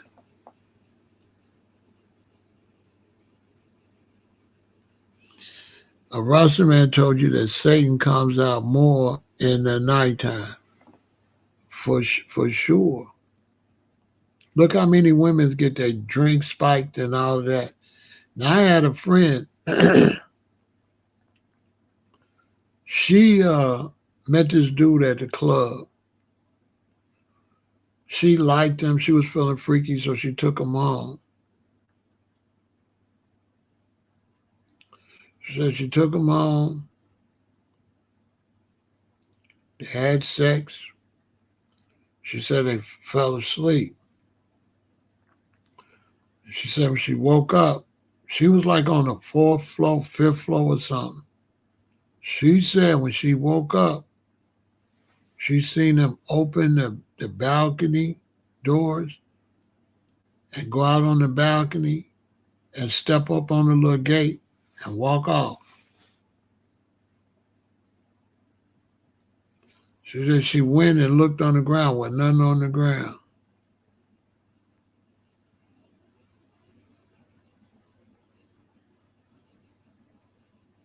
That's what she said. I had another friend. She met a dude and she took him home and they was having sex. And she said he was kissing all over and everything. He was kissing up and down her arm. And he said when he got right there, he bit her. And he said, Ramesses, he bit me hard. I started bleeding and blood was all on his mouth. So she said she got up, she was screaming and hollering, and she made him leave. So she said she patched it up. She had holes in her arm. So she patched it up. He had her number. He kept calling her. She's like, no, I don't want to see you. You bit me. Oh, she said after a while, he told her, I was real drunk. I'm sorry, I was real drunk. I ain't even realized I was biting. So she said, Pharaoh, she said Ramesses, because she got around, she said Ramesses. So I kind of believed him, because who the hell gonna bite you? She said, Ramesses, I invited him back. She said he came to our house. Boom, they got to having sex again. She said the sex was real good. She said he bit her again. He bit her again and she was bleeding. She said, he bit me again hard and blood was in his mouth. You can't make this up.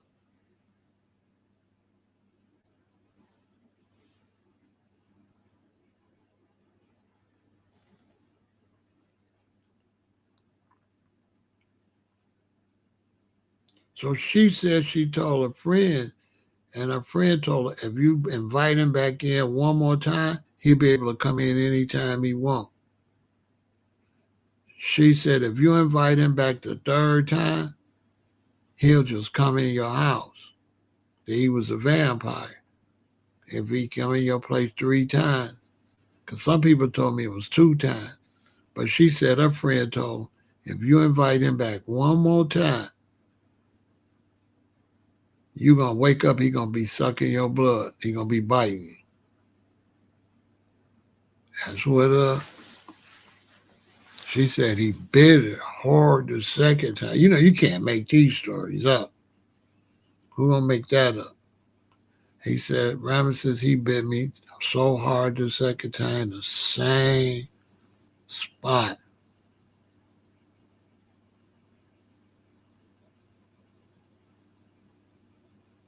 So, you know, you all got to be careful out here because it ain't what they telling you out here. It's more than that. All down in South and Central America, they got all kind of creatures, man. They got this one big old thing and they fly. And it's huge. And they got all type of creatures running around here. A lot of times when you kind of feel funny, that's because them things is some type of creature out here watching you or following you and all of that.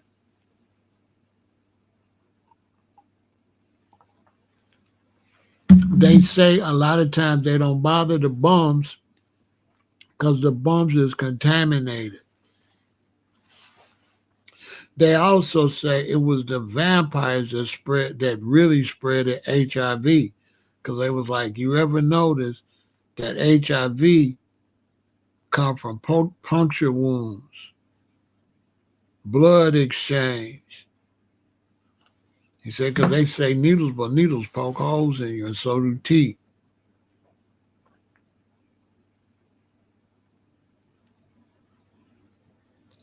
What I consider the Bigfoot to be real,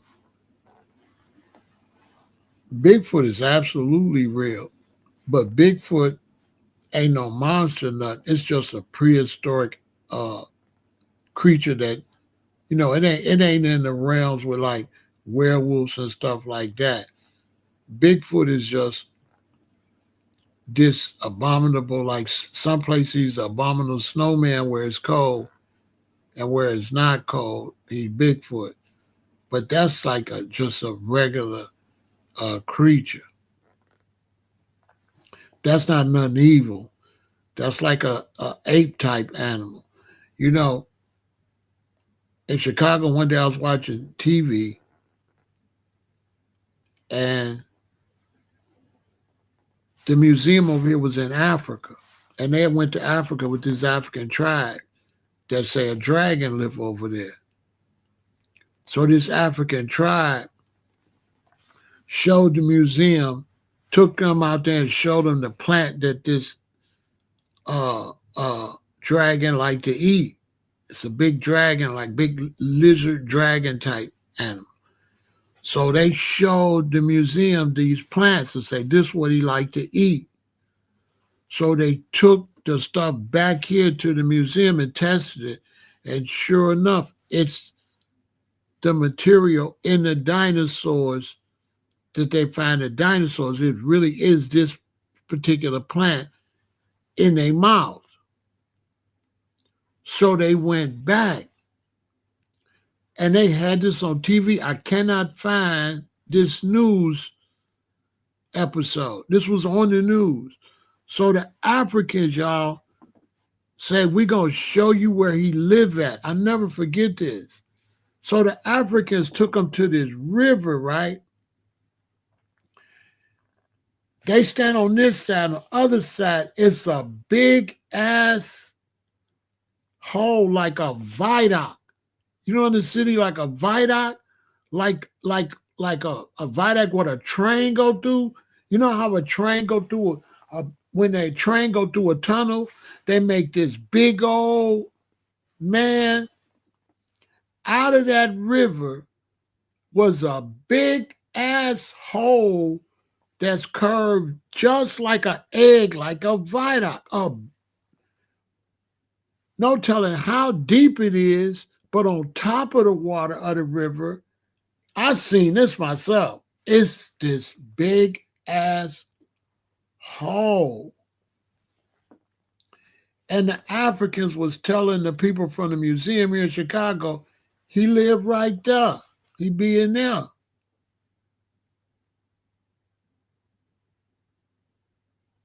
Man, you should have seen that hole. If you would have seen that hole, you would have believed. And these Africans, what they know about lying? They way in Africa. They say, eat this. They say, could you show me where he lived? They say he lived right there. You should have seen that hole, man. You should have seen where they say he lived at. And this on the side of a river, down in the river. So the thing got to be able to swim to even go up in there. And man, this the hole on top of the water. Ain't no telling how big it is under the water. And it's as big as a train viaduct. On the side of a bank. Which there ain't going to be many banks that's even made like that. That's that big enough and the water's here and you can have a big ass hole coming out the water. They say he lived right in there.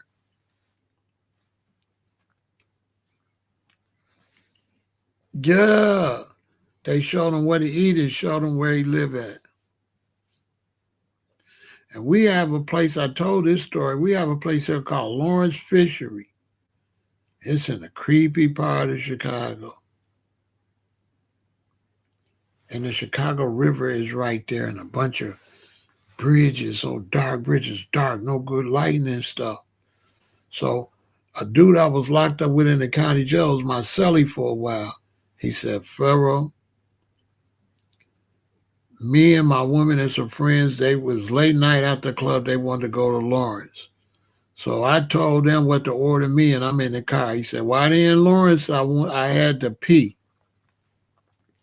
He said, Pharaoh, so I went over across the street because I didn't want to pee in their parking lot. People could see me. He said, I went across the street where the bridge is at, and I peed over there into the water. He said, when he was peeing in the water,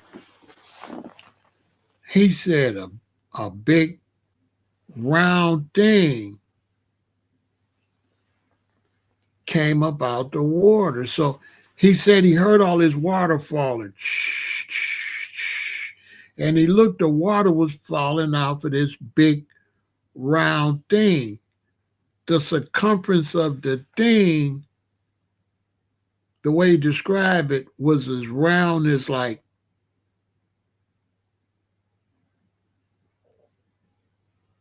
2 school buses. So if you put 2 school buses together and you made the round, that's how round the thing was. So he said he seen this thing coming up out the water like this, right? Now imagine this is as round as 2 school buses. He said he seen it coming up. So when he seen it coming up out the water, it was so big and the water was falling out of it, he thought it was some type of metal, a machinery or something that they got in the water to do stuff, because it's all these bridges and stuff. So he figured it was a part of something, got something to do with the ships or the water or something. He said it came up a big old, just like this. It came up, he said it came up like that. And a bunch of water was falling off of it, like So he thinking it's like a machine or some machinery. He said was shining. Then he said he heard shh again, and the head came up. He said it was a big ass, like sea serpent.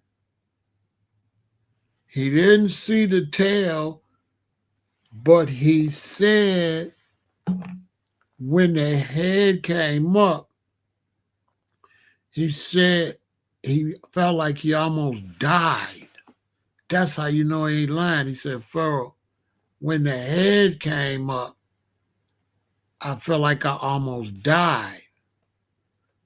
I said, why? He said, when you hear people say scare you to death, he said, I thought that was just something people be saying, right?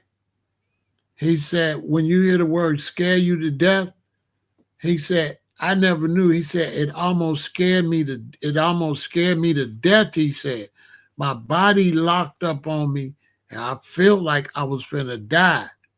Because he said the head scared him so much.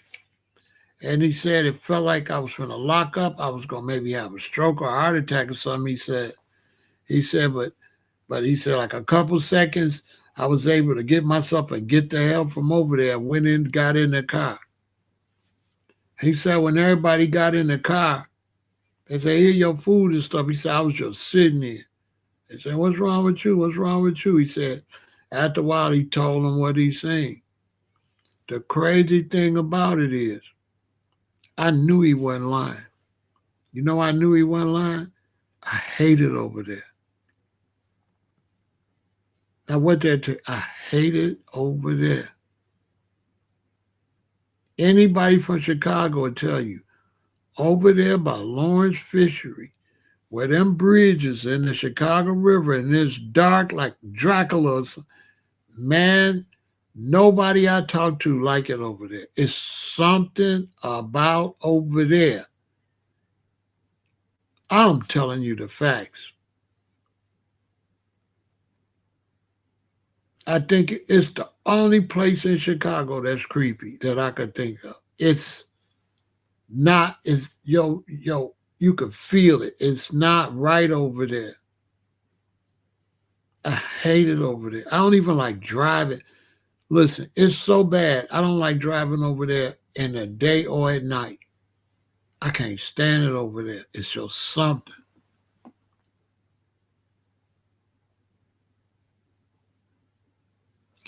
What's my thoughts on paranormal activity? Paranormal activity is definitely real. Definitely. And it has a lot to do with the location and things like that. But it's definitely real. No ifs, ands, or buts about it. Like certain places where people been abused, like old mental institutions and stuff, them people still be walking around in there.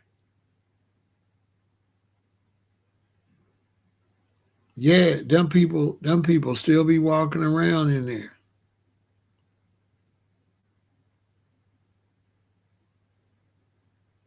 Because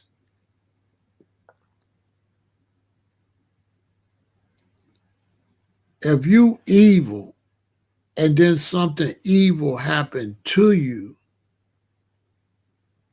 first off, you can't rest because you was evil. And then you're going to wander because something evil happened to you.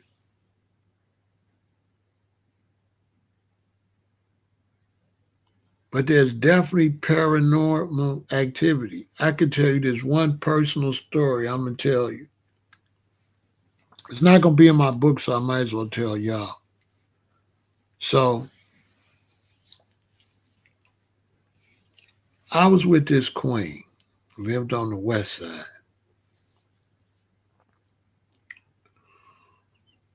And one night we was asleep.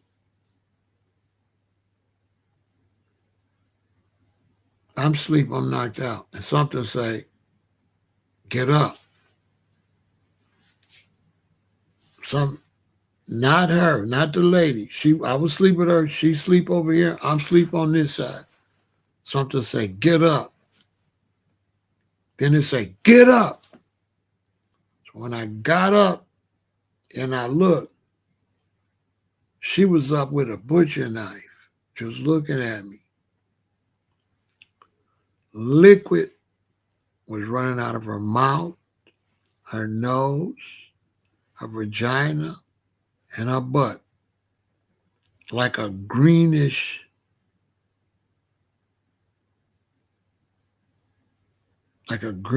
yellowish. It was running out of all. This was my girlfriend. So I'm panicking like, because I'm only like 20. I'm only like 21 or something. So I'm like, oh, baby, oh. So I don't know what to do. So I get her and I take her in the shower and I turn the shower on because I don't want this stuff to get all over the bed and everywhere because this stuff was just coming out. This greenish, yellowish stuff. We ain't ate nothing like that, so it wasn't none we ate. You see what I'm saying? It wasn't none we ate. It was a liquid that I don't know where it came from. So it's coming out of every hole in her body, out her butt, out her vagina, out her mouth, and out her nose. Not every hole. It ain't coming out her ears or eyes. This green stuff, right? So I take her to the bathroom, and I put her in the shower, and I watch. I'm panicking. I'm only like 20, 21. So I'm panicking. Oh, I don't know what to do. You know what I'm saying? So I'm washing her up and stuff. It's late at night. It's like 2 in the morning or something. I don't know what time it is, but I was knocked out asleep. So I'm washing her up and stuff. So I get her clean up. I bring her in the bed. Now her eyes are big. And she's just looking at me with some big old eyes. And she's talking in these deep male voice talking. It ain't her. It's definitely possession. And it's talking. I can't remember what it was saying. I'm 21. I don't know what the hell going on. But it was talking in a deep voice. So it wasn't her for sure. It was somebody inside of her. So I put the knife up, right? So I'm staying up and I'm watching her. But I'm getting too sleepy. I'm getting tired because it really wore me out. Washing up and all that, so I'm getting tired. I'm only 21, so I'm stupid. I don't know what to do. So I said, I'm going to tie her up. That's how you know I ain't lying. Who will make that up? So I went and found some rope and I tied her up. Because I woke up, she had the knife. And I got to go to sleep. So I tied her up real good. Tied her up, tied her hands, tied her up and laid her down so I can go to sleep. So I got her tied up. I keep checking, make sure she can't get loose. So I go to sleep. After a while, something say, the same thing. It's got to be my guardian angel. Say, get up. When I wake up and look back, she loose with the knife again. With her eyes bulging out of her head. I call my father, come get me. Come get me and call her parents or whatever to come get her or whatever. That was it, man. I was so tired. And I was like, this lady gonna kill me in here, unalive me in here if I fall asleep. But she was talking with a male voice. So I seen possession before. It was definitely demonic possession. No ifs, ands, or buts. She was a regular person. She wasn't nothing like that.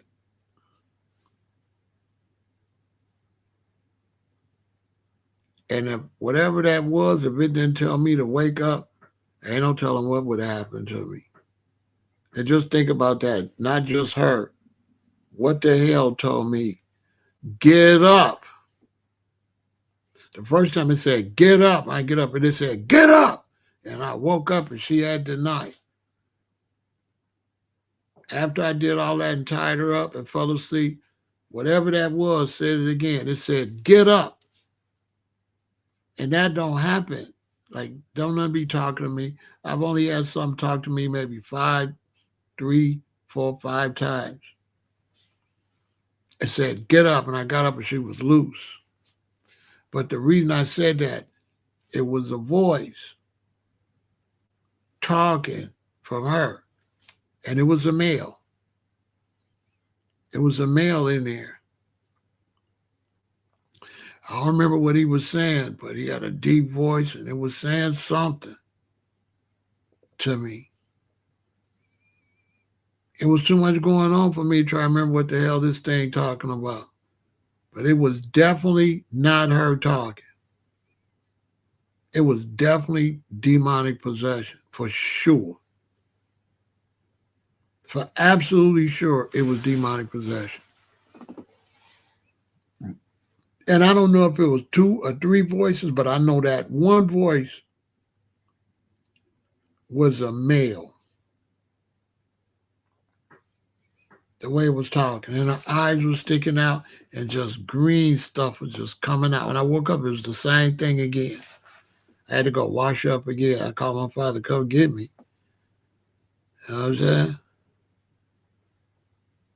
Because I was wore out. That was a lot of work. I had to change the sheets. All that green stuff was all over the bed, and wash her up and watch her and stuff. And put the knife up. And it was too much.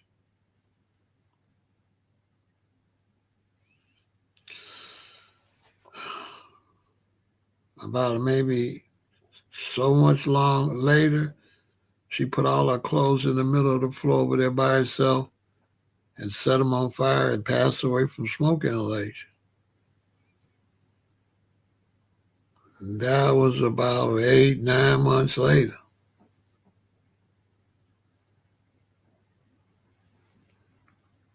Mm-hmm.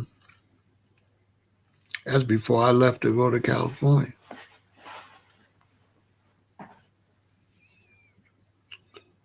And it was definitely paranormal, and it was definitely demonic possession. No ifs, ands, or buts, like Exorcist for real. Like what you see in the movies for real. I've seen what you've seen in The Exorcist. I seen that for real as a young person.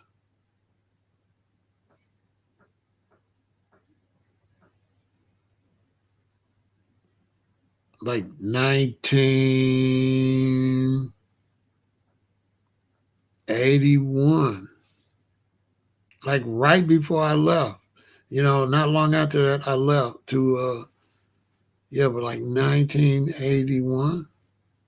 I started growing my dreads in 78, 78, 79, 78, 79, 80. It could have been 1980, but it might have been 81. Yeah, I seen that.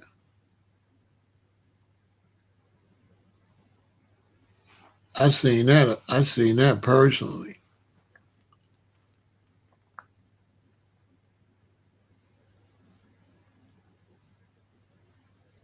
And so when I got to Hawaii, I was talking to one of the holy men Hawaiians, the real Hawaiians, the black one. I used to talk to the elder, and I told him that story, and he told me certain things that I was put there in that position for a reason and all of that.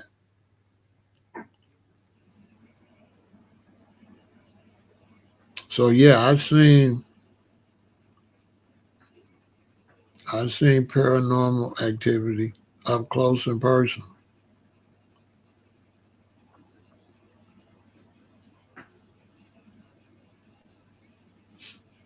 If they only knew how many people have unalived people because of that, and when they get there, the person back regular, so you really never know They never really know the real reason a person did that. Like if she would have unalived me, by the time they got there, could have been back normal.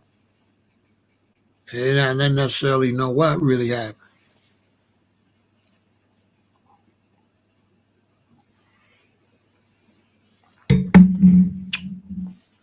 But I never forget something said, "Get up." The first time I get up and said, "Get up." Ain't that crazy? You can't hear it when these angels talk to you. You can't hear it in the air. But the way you hear it in your head, it sounds like it's in the air. It sounds like it's said loud. It sounds just like normal talking, but it's not. Nobody can hear it. But when you hear it, it don't sound like nothing talking in your head. It sounds like somebody's talking. Hey, man, because I've had that. I figured that out. I've had that a lot. I might talk about that too. That guardian angel talked to me a lot, but that might have been the first time. I don't know. I got to think back. But that time when it hollered, "Get up," in your head or in your mind, it sounds exactly like if somebody said in real words. That's how you hear it, like somebody really said it. I swear to God, it don't sound like, people are making it sound like, oh, it sounds different. No, it sounds exactly like somebody talking.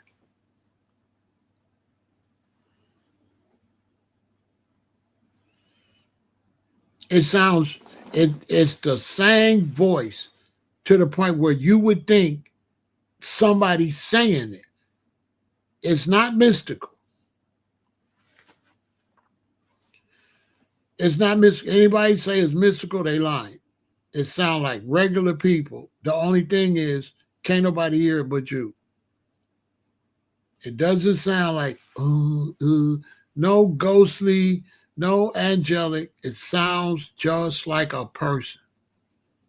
It has a sound and everything, and it sounds crystal clear. Doesn't sound like nobody whispering or none of that. No, it's a regular human voice. Facts.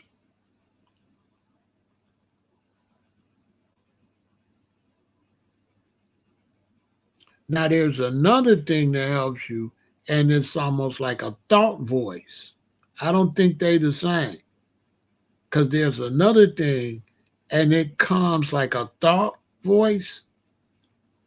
You got that one too. I don't know what that is, but it ain't the one that talk because it's a lot of, it's like what, 9 different types of angels and stuff. So there's one that just, I don't know what that is, but there's one voice that's like a thought voice. It doesn't have a sound, but you just hear what it's telling you. Because that one, I've had that one say stuff too. But there's one that sounds just like a person. You just can't hear it out loud. And they're not the same. So I don't know what one is and the other one is. They ain't the same character though. It's not the same thing. It's almost like the one that you can hear that kind of sound like a suggestion. That's almost like that's like one kind of angel or something, like a just a regular angel. But the one that you can hear talking, that's like a guardian angel or something. But it ain't the same beings. And that one like gives suggestions, it talk to you all the time. But that one that talk like a person loud, you might not hear from that one, but 3, 4 times your whole life. It don't say much, at least for me. That one only have talked to me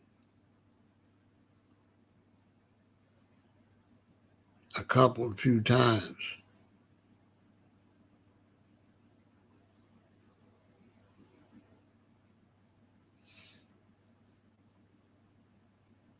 But the suggestion, this one that does suggestions, that one is always saying something. They be calling that one your conscious. Now, it ain't no damn conscious. That's something else.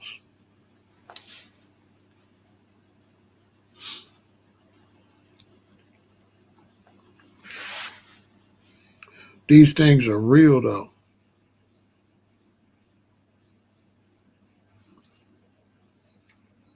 You got things that protect you, and then you got things that's going to come at you if you're not protected. And if you carry yourself in a particular negative way, uh, you're not going to be protected.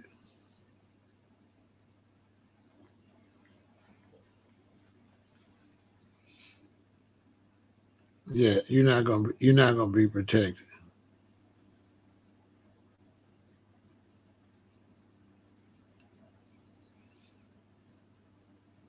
You run away your guardian. The thought voice talk to you a lot. Yep. Mm-hmm.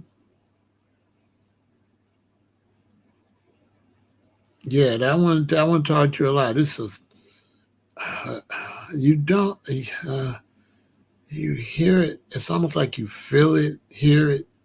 You kind of hear it through feelings. It's different.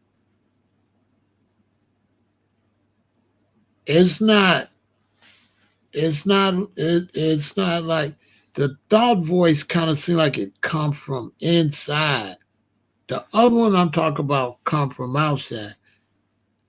Every time my guardian angel talk to me, it's on my right side.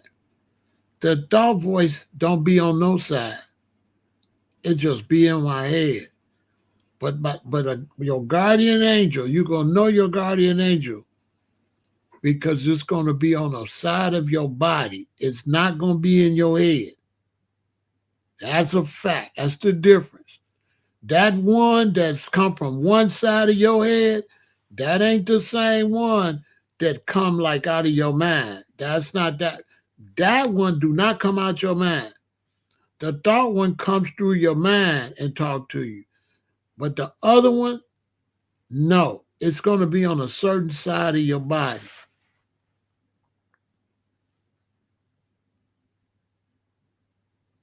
And you live in a world when you say it, people going to say, yeah, that happened to me too. They probably lying. Because that's the thing, especially with men. Yeah, had that happen. So when you hear the add-ons when you give your story, don't believe them because some people add on any story you say and throw themselves in it, and you got no proof. you know, weirdos. But there's different voices. But the one that talk,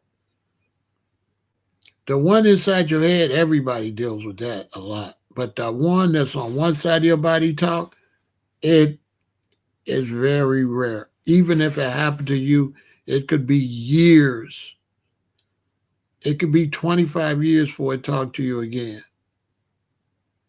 Facts. That one that actually talk, it could be 20, 30 years before it talk to you again. It's not common. It's very rare. And it's long periods between that one. And you might even have to be something special to even get that. It might not be even for everybody because it's just too unpredictable and too rare.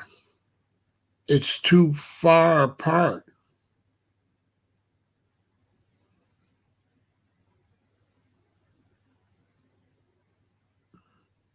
to the point like You might not even hear from it at all as a child.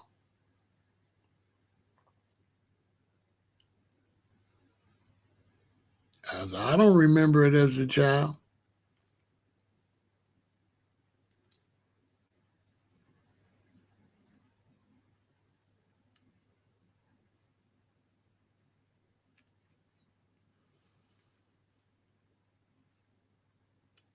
I think I only had like 3 contacts all these years. I'm almost 68. I think it only talked to me 3 times. It don't really communicate like that. I don't know what that's about. Maybe I'll figure it out. It talked the first time I know was when that situation I told you with the lady. The second time is when I got stabbed. And the third time is when I was in jail. I ain't heard from it no more since then. I was in jail. It was 1997. Last time I heard from it was 1997. What, 2007, 2017? Shoot, 2027. That's going to be 30 years. I ain't heard from it.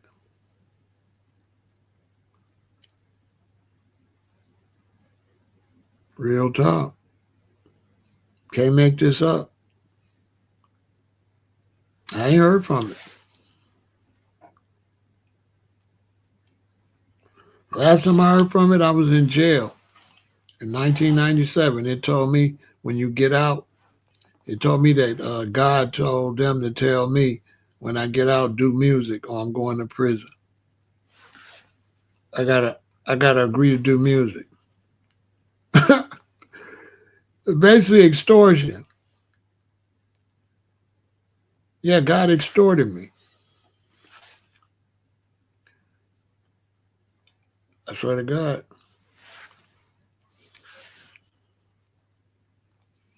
I'm gonna talk about that in my book. Yep, God extorted me, threatened me. I swear everything I love. God send my guardian angel to threaten me. Said, God, do this or you going to prison. Can't make this shit up. Who would make that up? And who would make up my response? Guess what I said? I'll think about it. When I said I think about it, it didn't say nothing.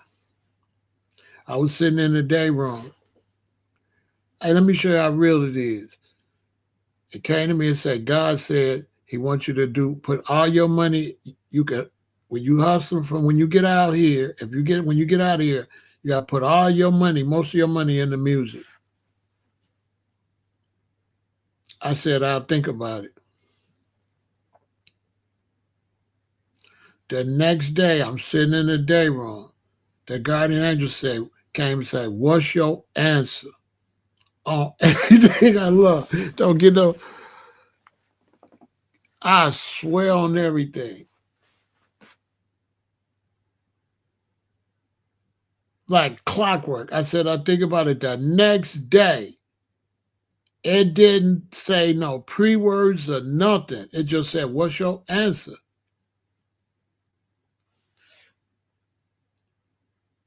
I said, I think about it because I didn't want to tell God, yeah, if I don't mean yeah.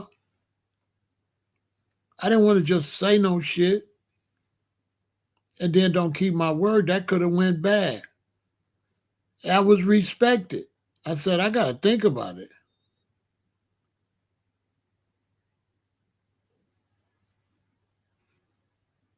You got to understand it's like, it's not no fear like that because it ain't God. Now, if it was God, I probably would have said, yeah, it was a worker. You know what I'm saying? But it was gangster, though, because it came the next day and said, what's your answer? The way it said, what's your answer was about as gangsters. It just came and said, what's your answer? Now, remember, I'm not thinking about this. Check this out. When I said, let me think about it, I didn't think about it no more. I didn't think about it because that's not normal. It's not normal nothing talk to you like that and you really gonna think about it. So I didn't think about it. I wasn't like, oh, what God want me to do. I didn't think about it at all. It's like I just went on with my day in jail. I'm in jail. I probably got too much going on to think about it. Man, that thing popped up the next day and said, what's your answer? I'm like, damn. Okay. I swear to God. I was, I had forgot, really. Because it's when that stuff happened, it's not like it's real. I can't explain it to you. It's not like it's real. It's hard to think it's real. You be thinking it just could be your mind, right?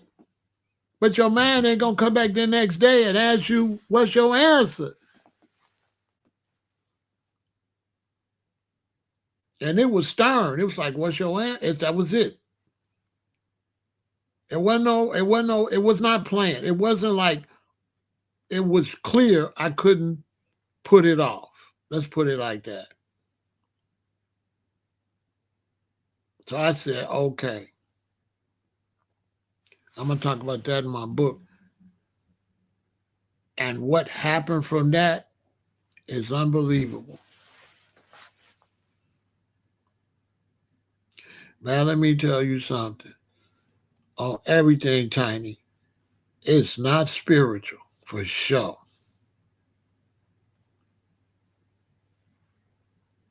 It's unseen, physical. It is not spirit. You know how they be saying spiritual? Let me tell you, when your guardian angel talk to you, it's not spiritual. It is physical. It's like a real person. It's not spiritual. The preachers in them use that, they wrong. It's like somebody standing right here. You just can't see them.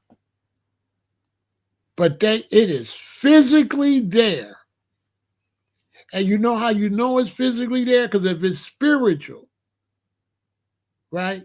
That's that other thing. That voice is like spiritual. But that guardian angel is physical. And you know how you can tell? Because it be on a certain side of your body.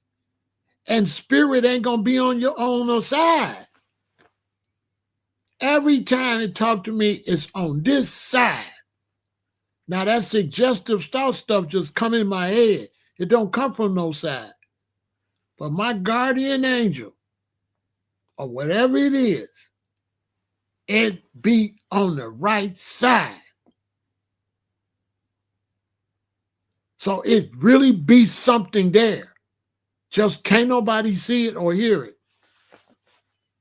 I'm telling you, it be there.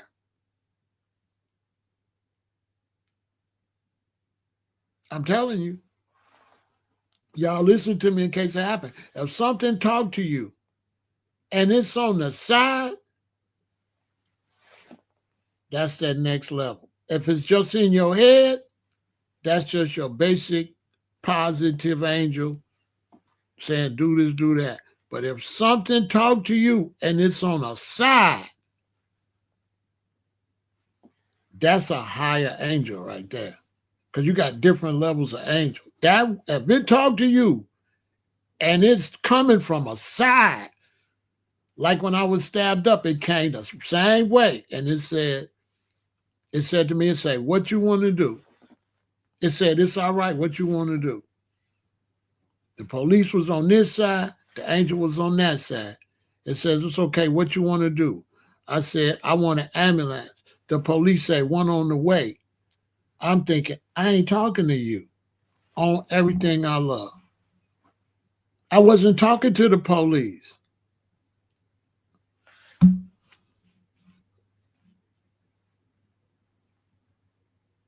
I said, I want an ambulance. The police thought I was talking to him. I was talking to the thing.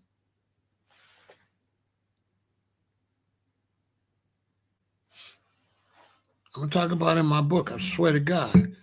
I said, I want an ambulance. When the police responded, it tripped me out, right? Because I'm not talking to him. I wasn't telling the police, hey, I want an ambulance. I was talking to the thing.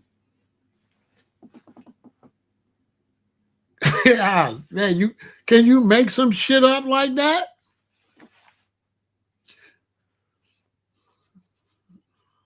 Then when I said I want an ambulance, I heard, yeah, and the police say, here come one now. And it got closer, it was a fire truck. And I told the guardian angel, that's not funny.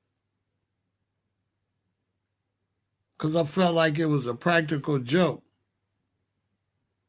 Then the real ambulance come. But I told that to a friend, and they said, no, it wasn't a practical joke. That fire truck siren went off to let you know something is on the way. I was like, oh, I didn't think about that. I said, I want an ambulance. And I heard, yeah.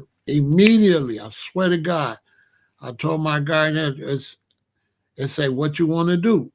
It was basically saying, you could die if you want to, you good. I swear on everything. It's asked me, when it asked me what I want to do, it was asking me, do I want to die or live? That's what it was asking.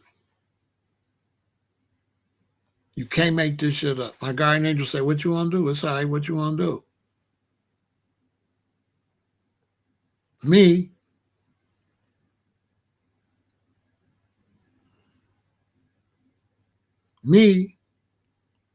being a same person I always am, did the same way. Instead of saying, I want to live, my smart ass, he said, what you want to do? I said, I want ambulance.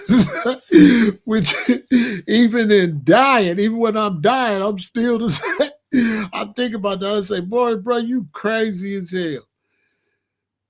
My guardian angel asked me what I want to do. Instead of saying, I want to live, I said, I want an ambulance. The hell you mean what I want to do? I want an ambulance. I heard, yeah. When I said I want an ambulance, the police said, one is on the way. I'm thinking, I ain't talking to you. Then I heard, oh, he said, here come one now. And he said, oh, God damn it, it's a fire truck. Give me an ambulance. And I said, man, that's not funny.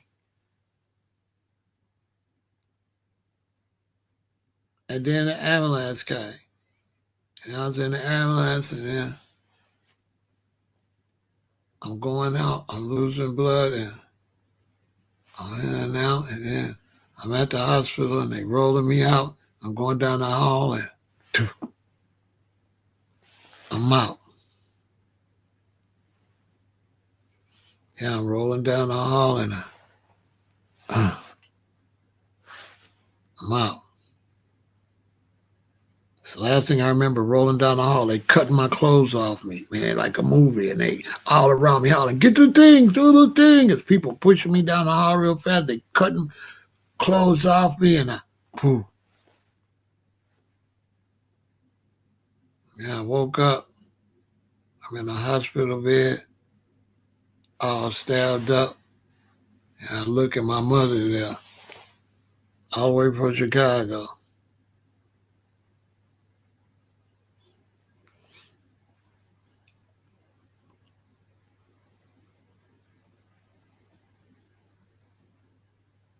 And you know it's my mother, because you know what she say?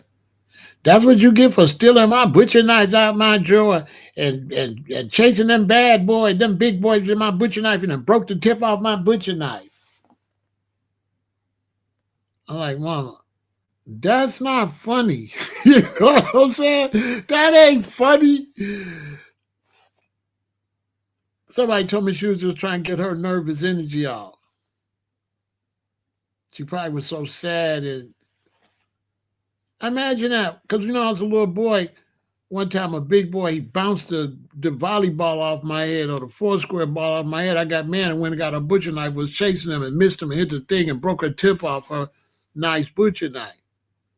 Can you believe she on the side of my bed? I got stabbed up. I wake up, she said, that's what you get for always getting my butcher knife chasing them big boys.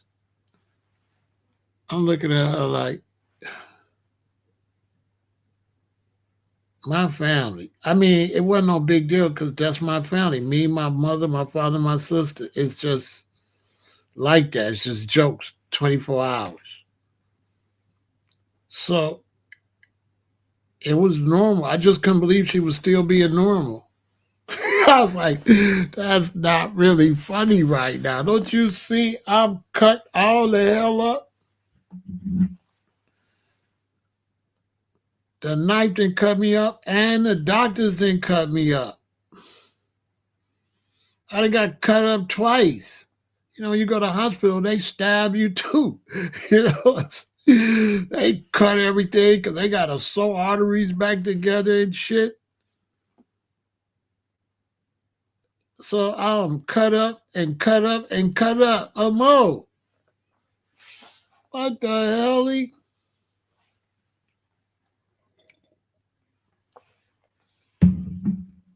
The book is fire. Wait till this book. Y'all will be with me. I'm going to be writing some stuff and saying some stuff because I'm finna leave the office. I'm going to be gone for 3 months. So I'm going to be coming live from a new location while I'm writing. I'm going to leave pretty soon. And I'll be in a new location. I'll be writing, knocking out the next big major part of the book. And once I leave for this 3 months and knock that out, it'll be almost done. All I have to do back is go back and add my commentary to everything I wrote. It's a classic. It's going to help a lot of people. It's a lot of information in there. Definitely going to be New York Times bestseller. A lot of lessons to learn.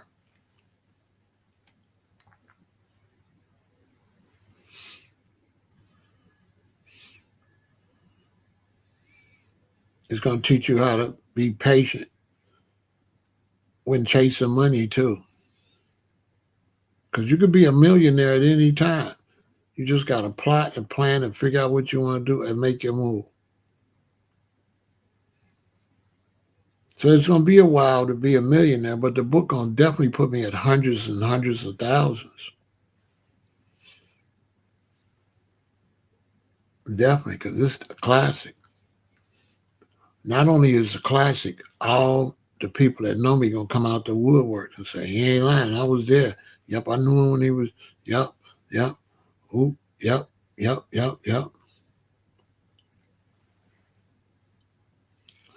Do I believe in time travel? Yeah, I believe in time travel.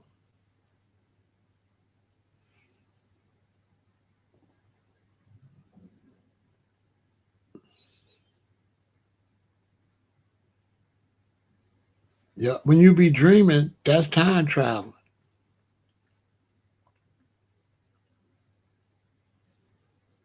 When you go and you dream and you go somewhere, everybody that's in your dream is dreaming too. Think about that. Why they in your dream? Because when you go to sleep, because we got 7 parts of our body. You got a spirit, you got a this or that. I'll talk about that in the book come out. So when you go to sleep, one of them parts of your body, it go out, start hanging out and shit. That's not your spirit, it's another. You got 7 different things. Your shadow. Your shadow is your recorder. So your shadow is a tape recorder. Did you know that? Your shadow is a tape recorder. It's always there, even if you can't see it. Like my shadow's here. See? See it? It's here. Even if I don't see it, it's here.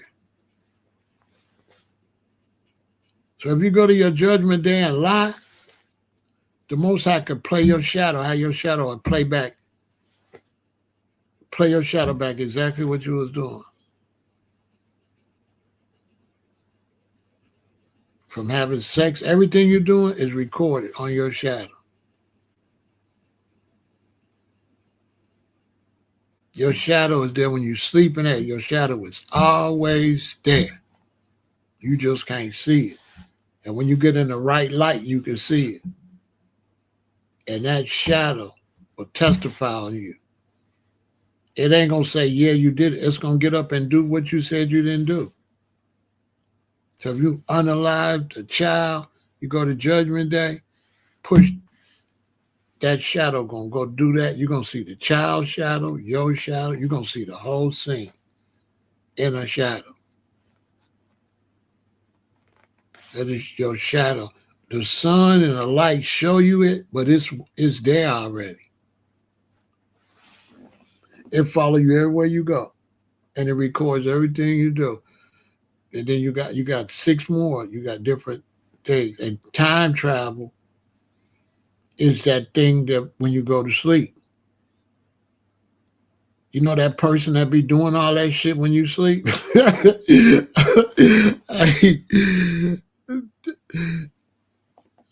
You sleep. You ever been asleep and wake up tired because the daggone thing was busy all night, and you done been all over the place? Sometimes you don't remember where they been. Like I dreamed about sunlight. I was running around somewhere last night. I don't even remember where that thing was going. And it be going hanging out with other things like it. Whatever that thing is that leave your body when you go to sleep, it go find a bunch of them. That's why it be busy. Where's all these other, who is it hanging out with? Other people that sleep?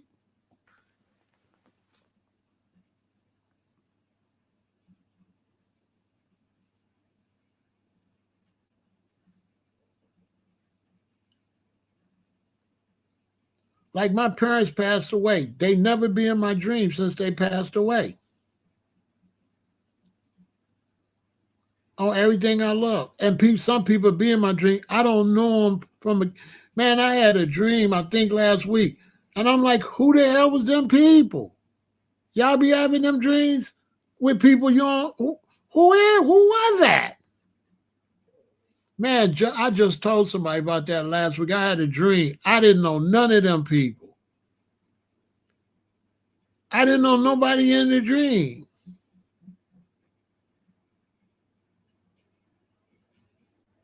How the hell do you dream about somebody you don't know? That's time that you traveling, It's got to be time travel because it didn't happen the day when that happened.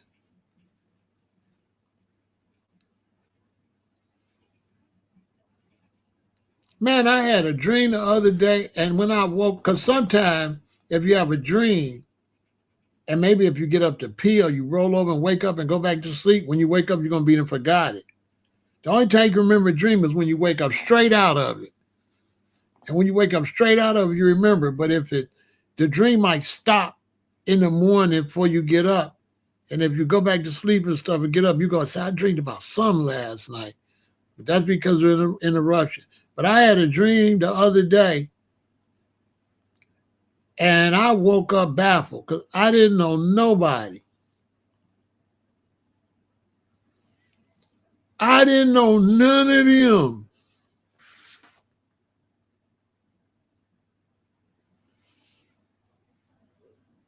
It was some dude I was around a lot. I don't know him. He was cool though, but I'm like, who the hell was that? How I dream about somebody I don't know him?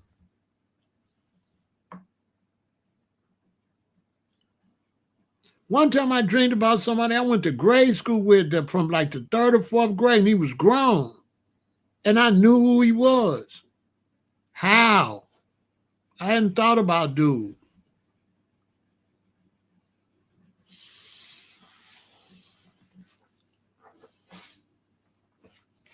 You be out hanging out in the other world, the other dimensions. Like when you're in a dream, you be in a dimension where the dreams be at. They got a whole spot where they be hanging out. There's a dream dimension. And you be hanging out in that dimension. You can tell it's a real dimension. You be hanging out in it. It's a crazy dimension too, because you can go in the store at 2 in the evening. When you come out, it's night. It's the craziest image. In your dream, you go in the store, it's about 2 in the evening. You mess around the store for about 30 minutes, it seems like 40 minutes. When you come out, it's 1 in the morning. The dreams is funny as hell. Like, how the hell? Wait a minute. Wait a minute. Tell me I didn't just go in the store in the day and came out at night.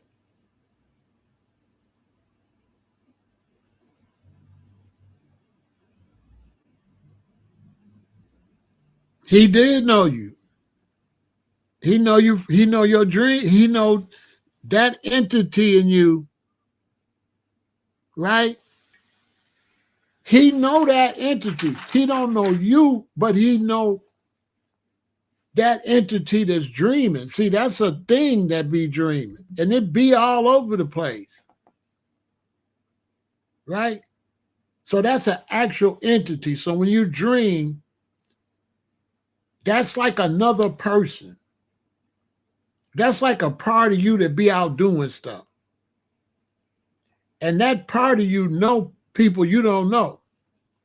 Because it just be out there. Sometimes it be out there, but you wake up at 1 in the morning, disturb the dream, and go back to sleep. You be done forgot it's out there. But that's what it is. That thing be out there. And it know all kind of people. It know people you don't know. It run into people you do know. And you can tell it's an entity. And that other entity know that entity. They know each other. Now, the two people, y'all don't know each other. Yeah, he lived real by. His, if you want to call it your dream, his dream person and your dream person know each other. Yeah, your dream person know stuff. Be socializing.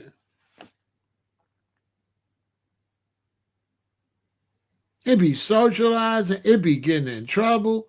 Man, I be getting in trouble so much, I be sick of him. Man, dude, it be in trouble a lot. I be liking it when he had a mellow nights. But some nights, man, dude be doing too much. I swear to God, he be getting on my damn nerve. Man, my dream person, man, he be doing too much. I'm telling you. I never know what he gonna do. I'm telling you. Just a busybody. Sometimes, man, he be tripping so much. I wake up, I still be tired. Cause I'm like, I wish dude would have went to bed too. You know, you up doing all this. My heart rate probably up because you doing all this. Quinn the Don, your heart rate still be up because this fool be out here, whatever. You're like, man, I ain't dude, man. I'm trying to relax. Why don't you sit your ass down?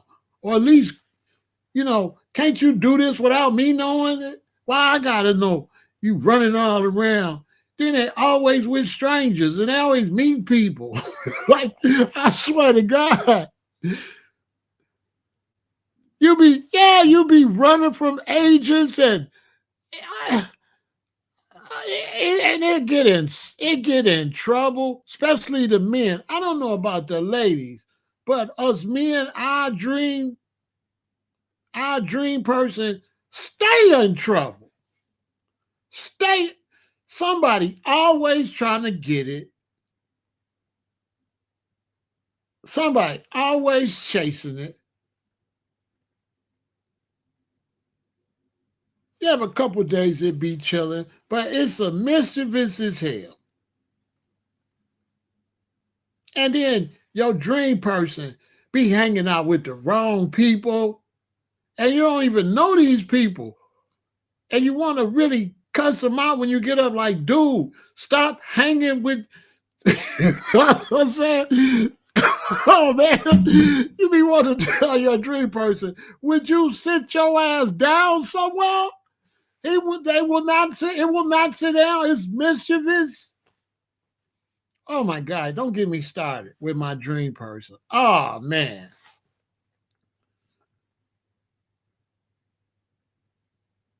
Man, my dream person. Man.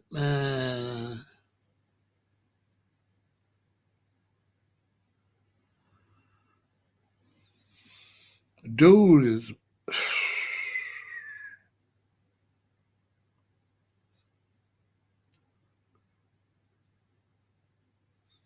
I wake up, I'd be glad it wasn't really me. I'm like, well, I'm glad that wasn't really me. You know what I'm saying? Do y'all wake up and be glad that wasn't really you? You wake up like, whew, I'm glad that wasn't really me, dude.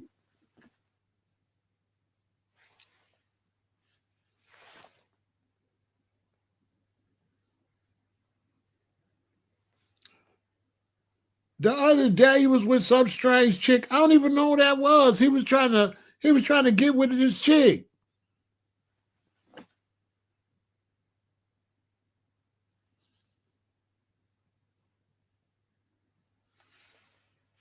Yeah, man, my dream person was trying to get with this chick. I wake up like, who is that? I don't even know who this is. I can understand if he was trying to get with a lady that I know in real life. No, he done found somebody. I'm thinking this is some this is some strange paranormal behavior. How do your dream hang out with people you don't know? That's what make it real. You can't tell me it's just a dream. Cause just a dream, you would only dream about people you know. Now, how are you dreaming about people you don't know? And why do you see what they look like and everything, all the details? How your mind gonna make that up when you sleep? No, that'd be real. There's a dream world out there that we be in. I believe that. I believe there's a world, there's another world. And when you go to sleep, your dreams sometimes go out there playing around out there. I believe that because it just be too real. And it be real in an unreal world.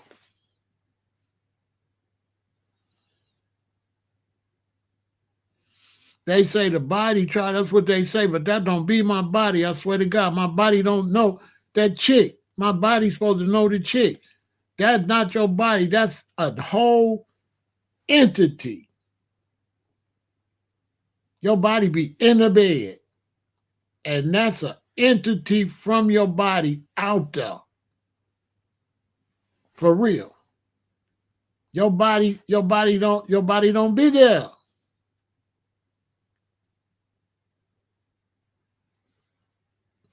That thing just be out there. It's a real thing. You can call it your dream body. That thing be out there. You still be in the bed. Your body don't be connected to it. Only thing be connected to it is your mind. But it be real though. Can't nobody tell me that don't be some real world. It's just not the world that we know. But when I dream, I be in a real world somewhere. I'm telling you, astral travel to a real world though. It do not be no fake world. It just got a different way to deal with time and stuff. But it be real as hell. I'm telling you.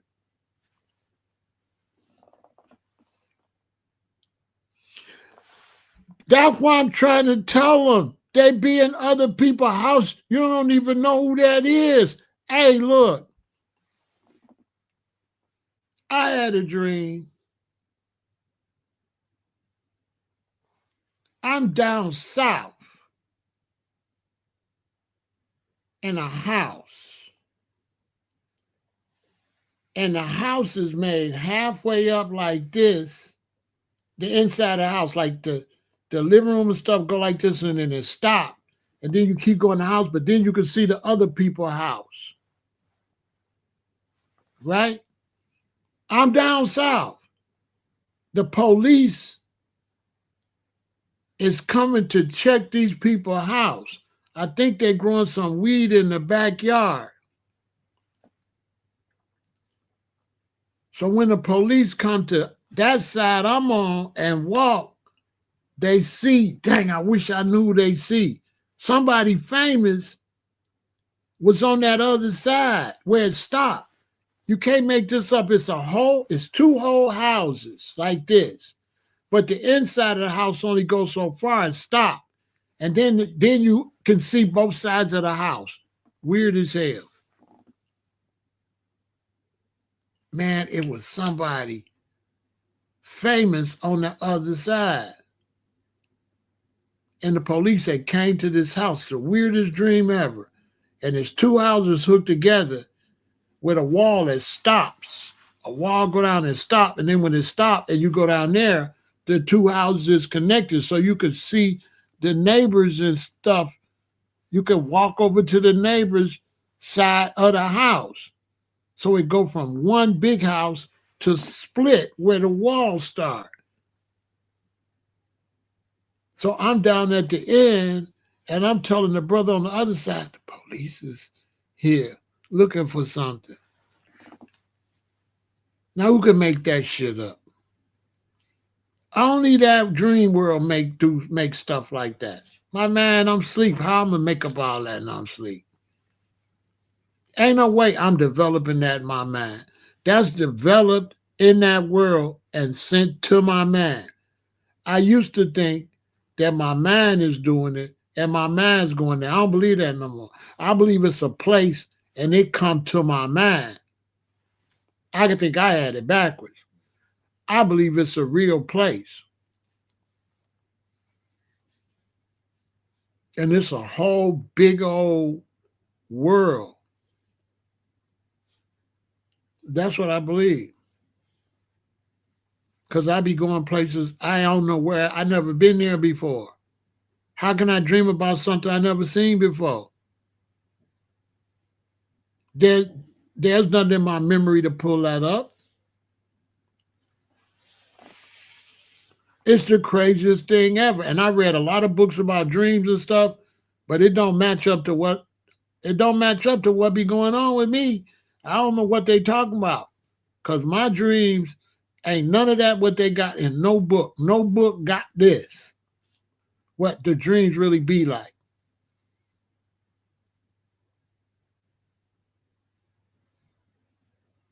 Especially all them strangers in the damn dream.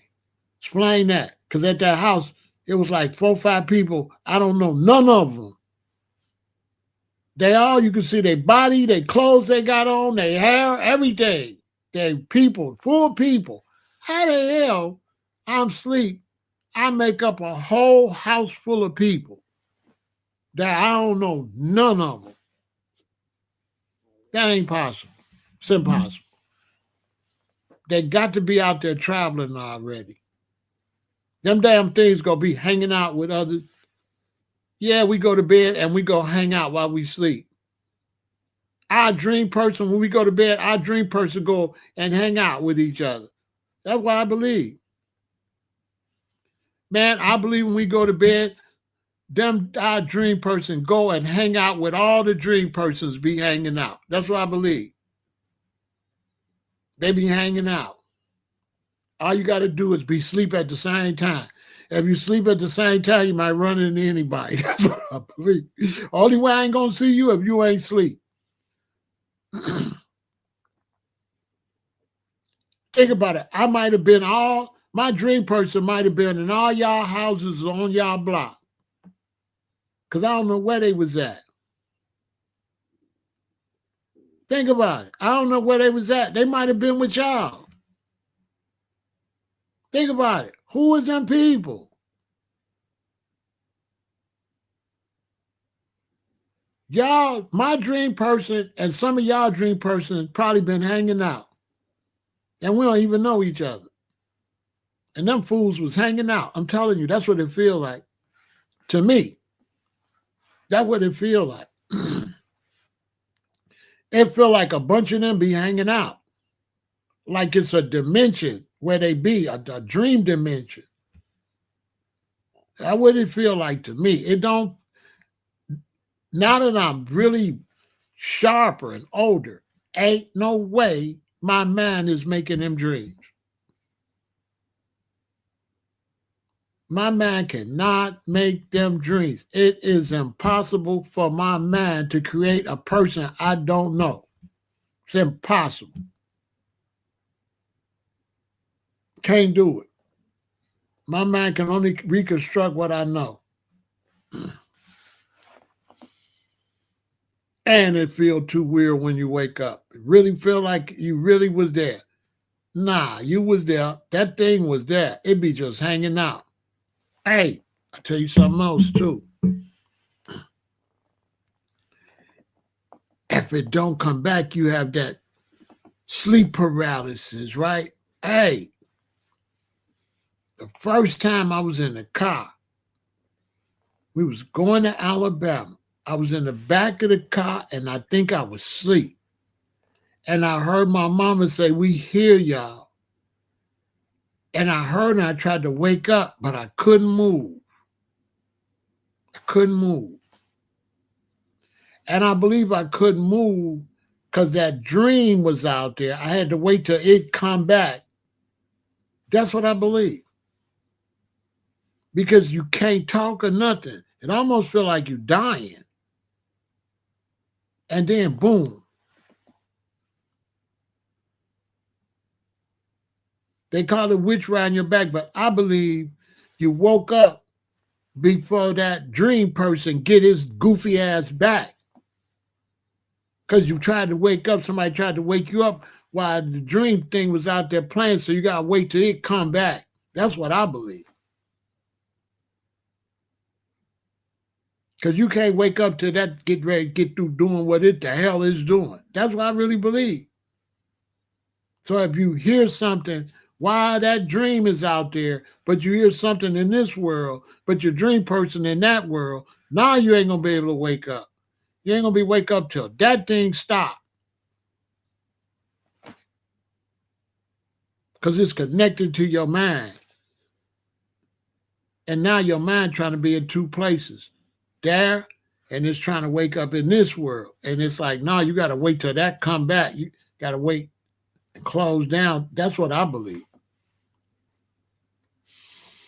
After I kept analyzing, I said, that's why, because it happens a couple of times. That's why I hear stuff and try to wake up. My body not ready to wake up because a part of my body, because we got like 7 different things live in us. One of them things is out there traveling. I got to wait till his goofy ass. Come back. Because soon as he come back, you wake up. As soon as she come back, you wake up.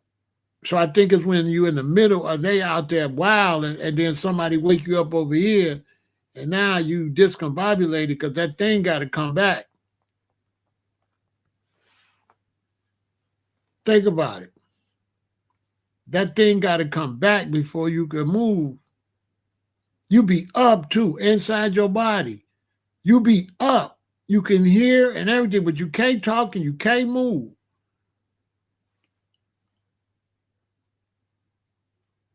That's because that thing is borrowing your movement and your mouth. It's out there talking and moving. So you got to wait till it sit its stinking ass. You know what I'm saying? That's because a part of you is out there talking and moving. And it's borrowing your movement and borrowing your talking and borrowing your image while you sleep. If you try to wake up before that thing stops, you got to wait till it get back.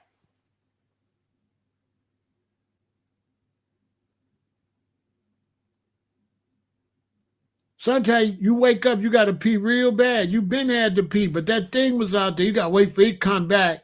It be out there talking about, well, I got to go back. Stupid ass Pharaoh got to pee, man. I don't know if I'm going to see you again because they know they might not never see each other again out there in the dream world. So now my stupid ass dream, he know I got to pee. He know I don't know I got to pee because I'm asleep. Then he come back. Now all of a sudden I got up, wake up in the middle of the night, I got to pee real bad. Why I ain't been had to pee? Because this fool was out there stopping me from knowing I gotta pee. But he know I gotta pee. Bro, why you ain't come back quicker?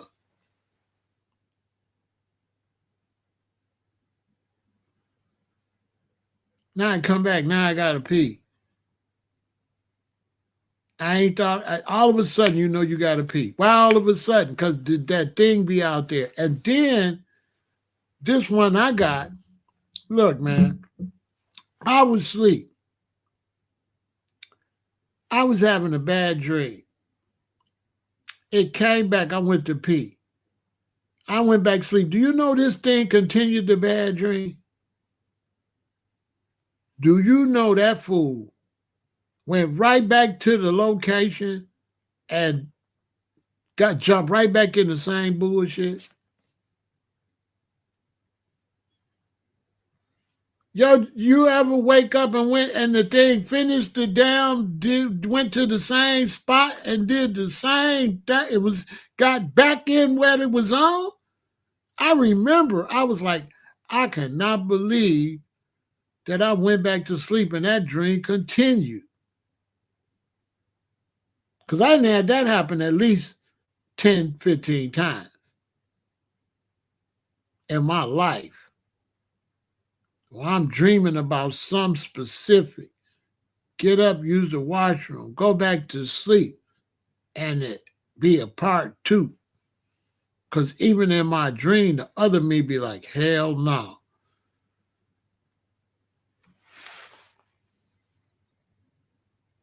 I know this. I know this can't. I know ain't no dream continuing. I done had that a few times where the dream continued the same situation. If it's a mellow situation, cool, but that fool went and got back in some more drama. I woke up when it was in some drama, went back to sleep. The fool went right back into the nonsense. I'm like, what's wrong? And then I think it's funny because he can't die. You know what I'm saying? So just getting my heart rate up and stuff while I'm asleep, while he out there playing. Because you ain't even a real person. And he always in trouble. He never gets shot. They never catch his dumb ass. They never catch him. People chasing him, but they ain't gonna catch him. They don't never catch him. I know that ain't me because I'm gonna get caught. Man, my dream be doing some stuff and people be chasing it and never catch it.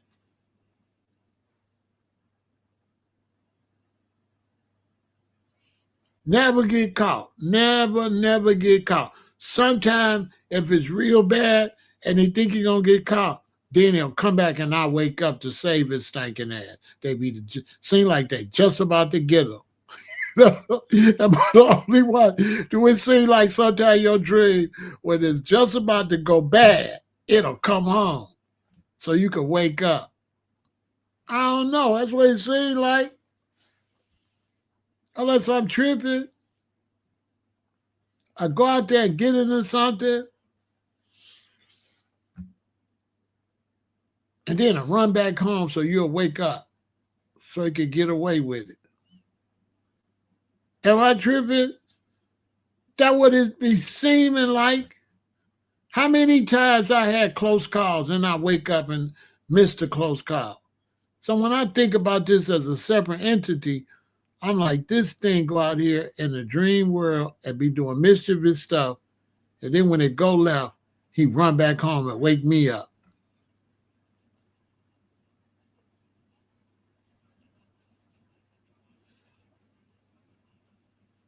You dream about a 77 outside in the bucket.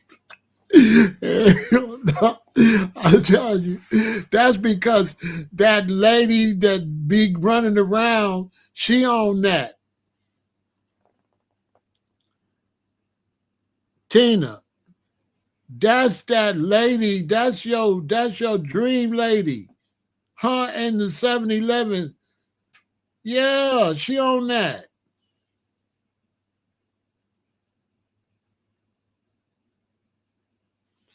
No, when you sleep strong, you don't avoid no bad dreams. When you sleep strong, you just don't remember them. Whereas you just don't remember them. It's out there acting a fool. Oh yeah, it's out there. You just ain't gonna remember. That's all. Because sometimes they'll come back early and then you'll sleep another 2 hours. And so you don't remember. Yeah, because they'll come back and you still be asleep. And one thing about a dream, if you don't wake up right away and repeat it, you ain't going to remember it. The only way you're going to remember a dream is you got to wake up right away and say it. If you don't say it when you wake up, if you don't say it, it's gone out your mind. You're like, I dreamed about something.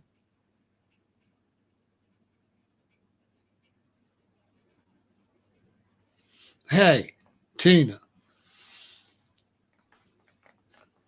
she just love them. She just loved the 7-Eleven hospitals and the people she meet when she out there. And she be out there. And you could tell this is its own entity. It's hard-headed. You don't agree with nothing it be on. I'm telling you, to me, it's an independent entity. To me, it's an independent entity. I'm telling you, ain't no way that got nothing to do with me. And there's no way. There's no way I got no input on my dreams. Nobody could convince me I got any input. They don't make sense. I don't remember them a lot of times. And I don't know none of them people it be around. It barely ever go around somebody I know. If it go around 5, 6 people, 7 people, 10 people, I might know one of them. Faces I don't know them from a can of paint.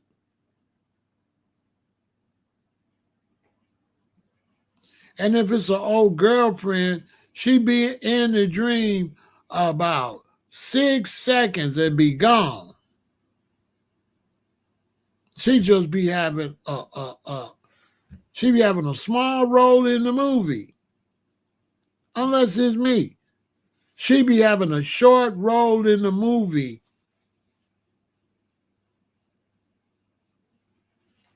They don't be having no long role in the movie.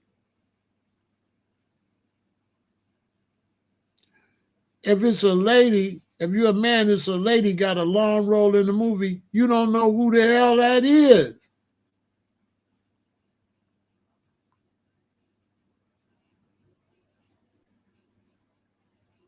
And no matter what nobody say, they don't be sexy. It don't be no sex in no dream. Barely. Unless I'm tripping. Man, it be sex in your dream when you be dreaming? No. I don't know who be telling that lie.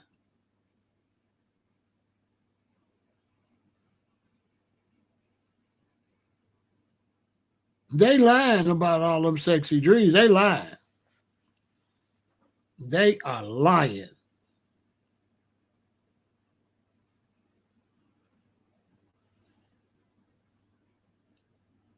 It'd be sex in a dream once every blue moon. Rare.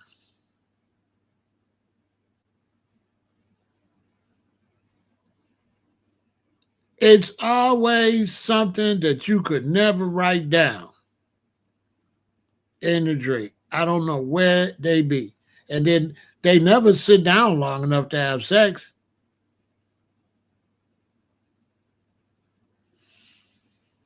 Men, do your dreams sit down long enough to have sex with somebody? Man, this just won't sit his ass down for nothing.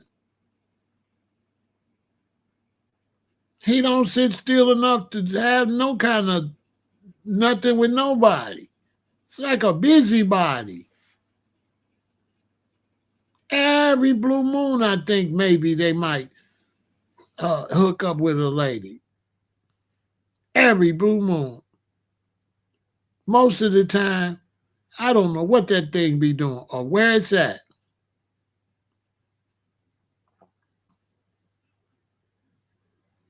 Could nobody write no plot on it. It just be, it'd be like it's just like somebody just running around like a chicken with their head cut off, to be honest with you. You think to yourself, what is you into? Like, where'd you meet these people from? Like, what kind of plot is this? Then the plot, what the plot be like in your dream? The worst plot ever. It don't make no sense, no kind of way.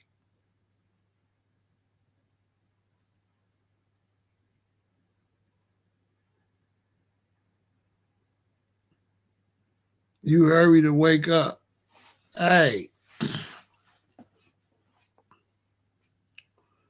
it's a good thing to have them dreams like that, though. They good, but it's just they be spontaneous too, because the way the beginning, then when they get to that, don't even be making no sense. It don't even make no sense.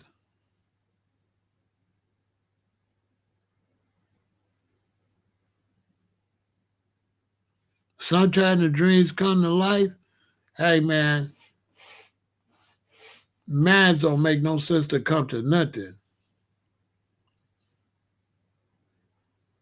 But sometimes they do, because I dreamed that I was with a lady and we was on a train, an L train, and we got to a stop and it opened and it was a mall.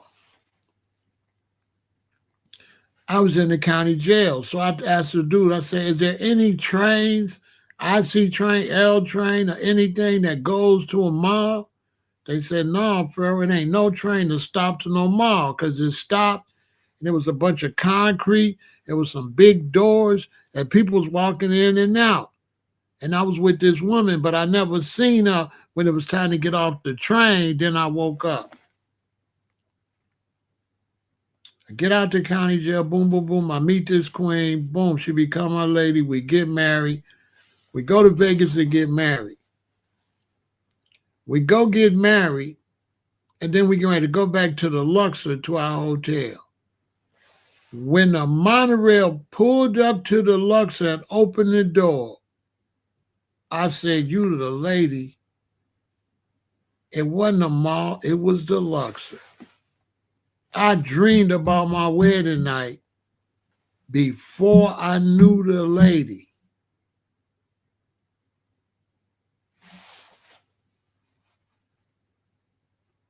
And didn't know, forgot about it until when that monorail pulled up and opened the door at the Luxor. I told her, I said, you the lady in my dream. I thought it was a mall. It's the Luxor. Because the only train that pulls up the building is the monorail. Yep. I said, you the lady. You the lady. I thought we went to the mall. What's the Luxor? That was on our wedding night. The dream got revealed to me. Because that dream didn't make no sense. I'm like, don't no train stop at no mall. It wasn't the mall, and it wasn't a train. It was the monorail, and it was the Luxor. And man, I never forget the feeling my wedding night when I'm there with my bride, and that door opened. I said, oh, hell no. I couldn't believe it. Yep, it was the Luxor in Vegas. And I dreamed about that in 97. And we got married in 2026. I mean, we got married in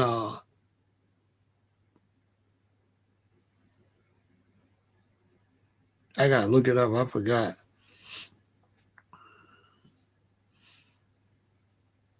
But a lot of years later.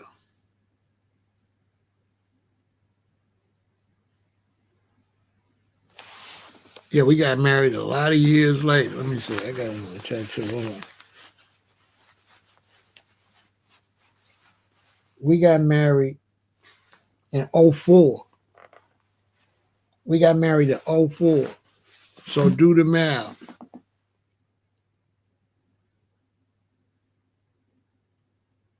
97, 98, 99, 2000, 2001, 2002, 2003, 7 years later. 7 years later, I the dream got revealed.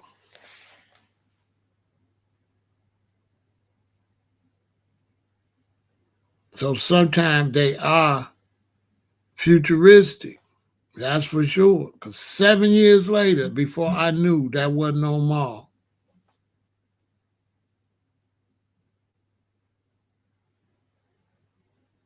But sometimes they unrealistic because I was in the county jail and I had a dream we was in our cell, me and the two brothers, because it's like a room.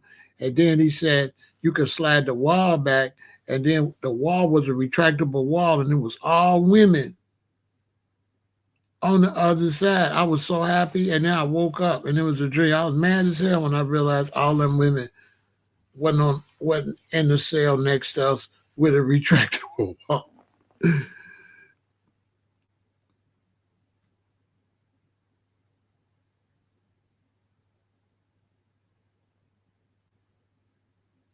Haven't been back.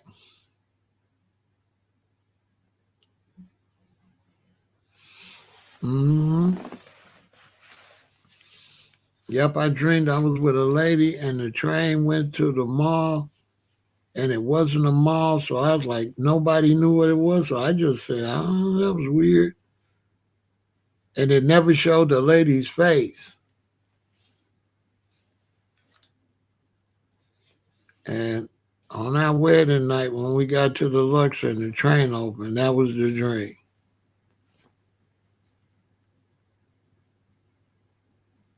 Seeing the future in my dream. Tell me that ain't crazy.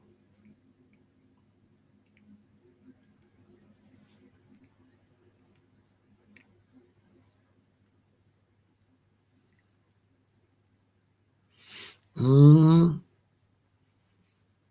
I said, oh, it wasn't the L train or train, it was the monorail. And it was that wide walkway and people was walking. Exactly like the dream. And she was right there, just like the dream where I couldn't see her face. It was the exact dream to the T, to where she was standing, the people, everything. Many years later, 7 years later,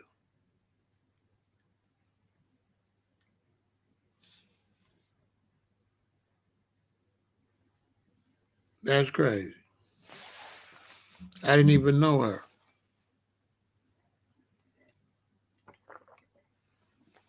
How you dream about somebody you don't know?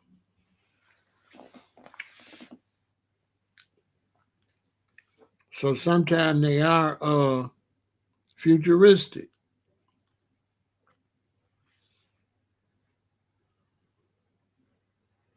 You just never know what's going on with them.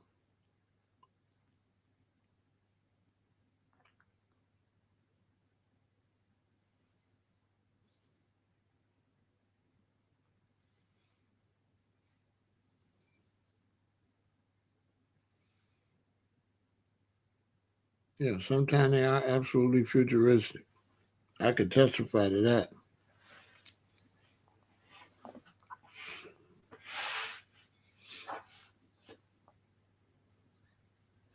So look, I hope y'all enjoyed this. We're gonna do another one. I got some other things to talk about.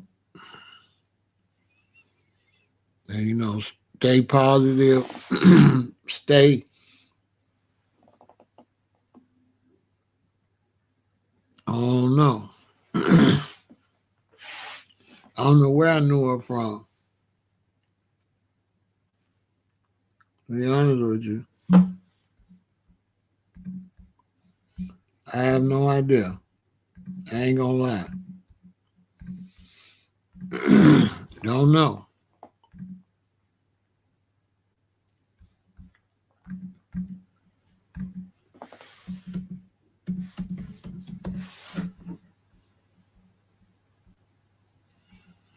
I don't know where I know her from.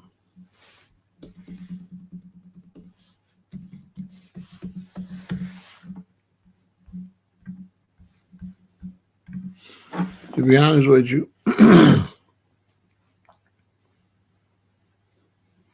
but we had a baby.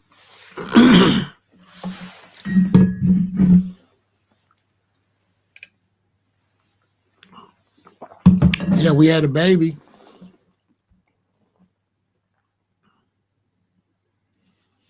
And she grown now. Look, she was worried. She wanted her mama to come get her.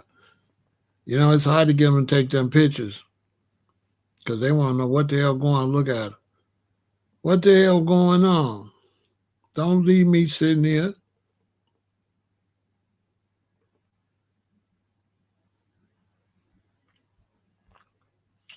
All right, so y'all stay positive all the time, right? And support the channel. Y'all are much appreciated. Thank you for watching. And always try to be as positive as you can be. Don't let nothing get you down, okay? No matter what. Don't let nothing get you down. Victory.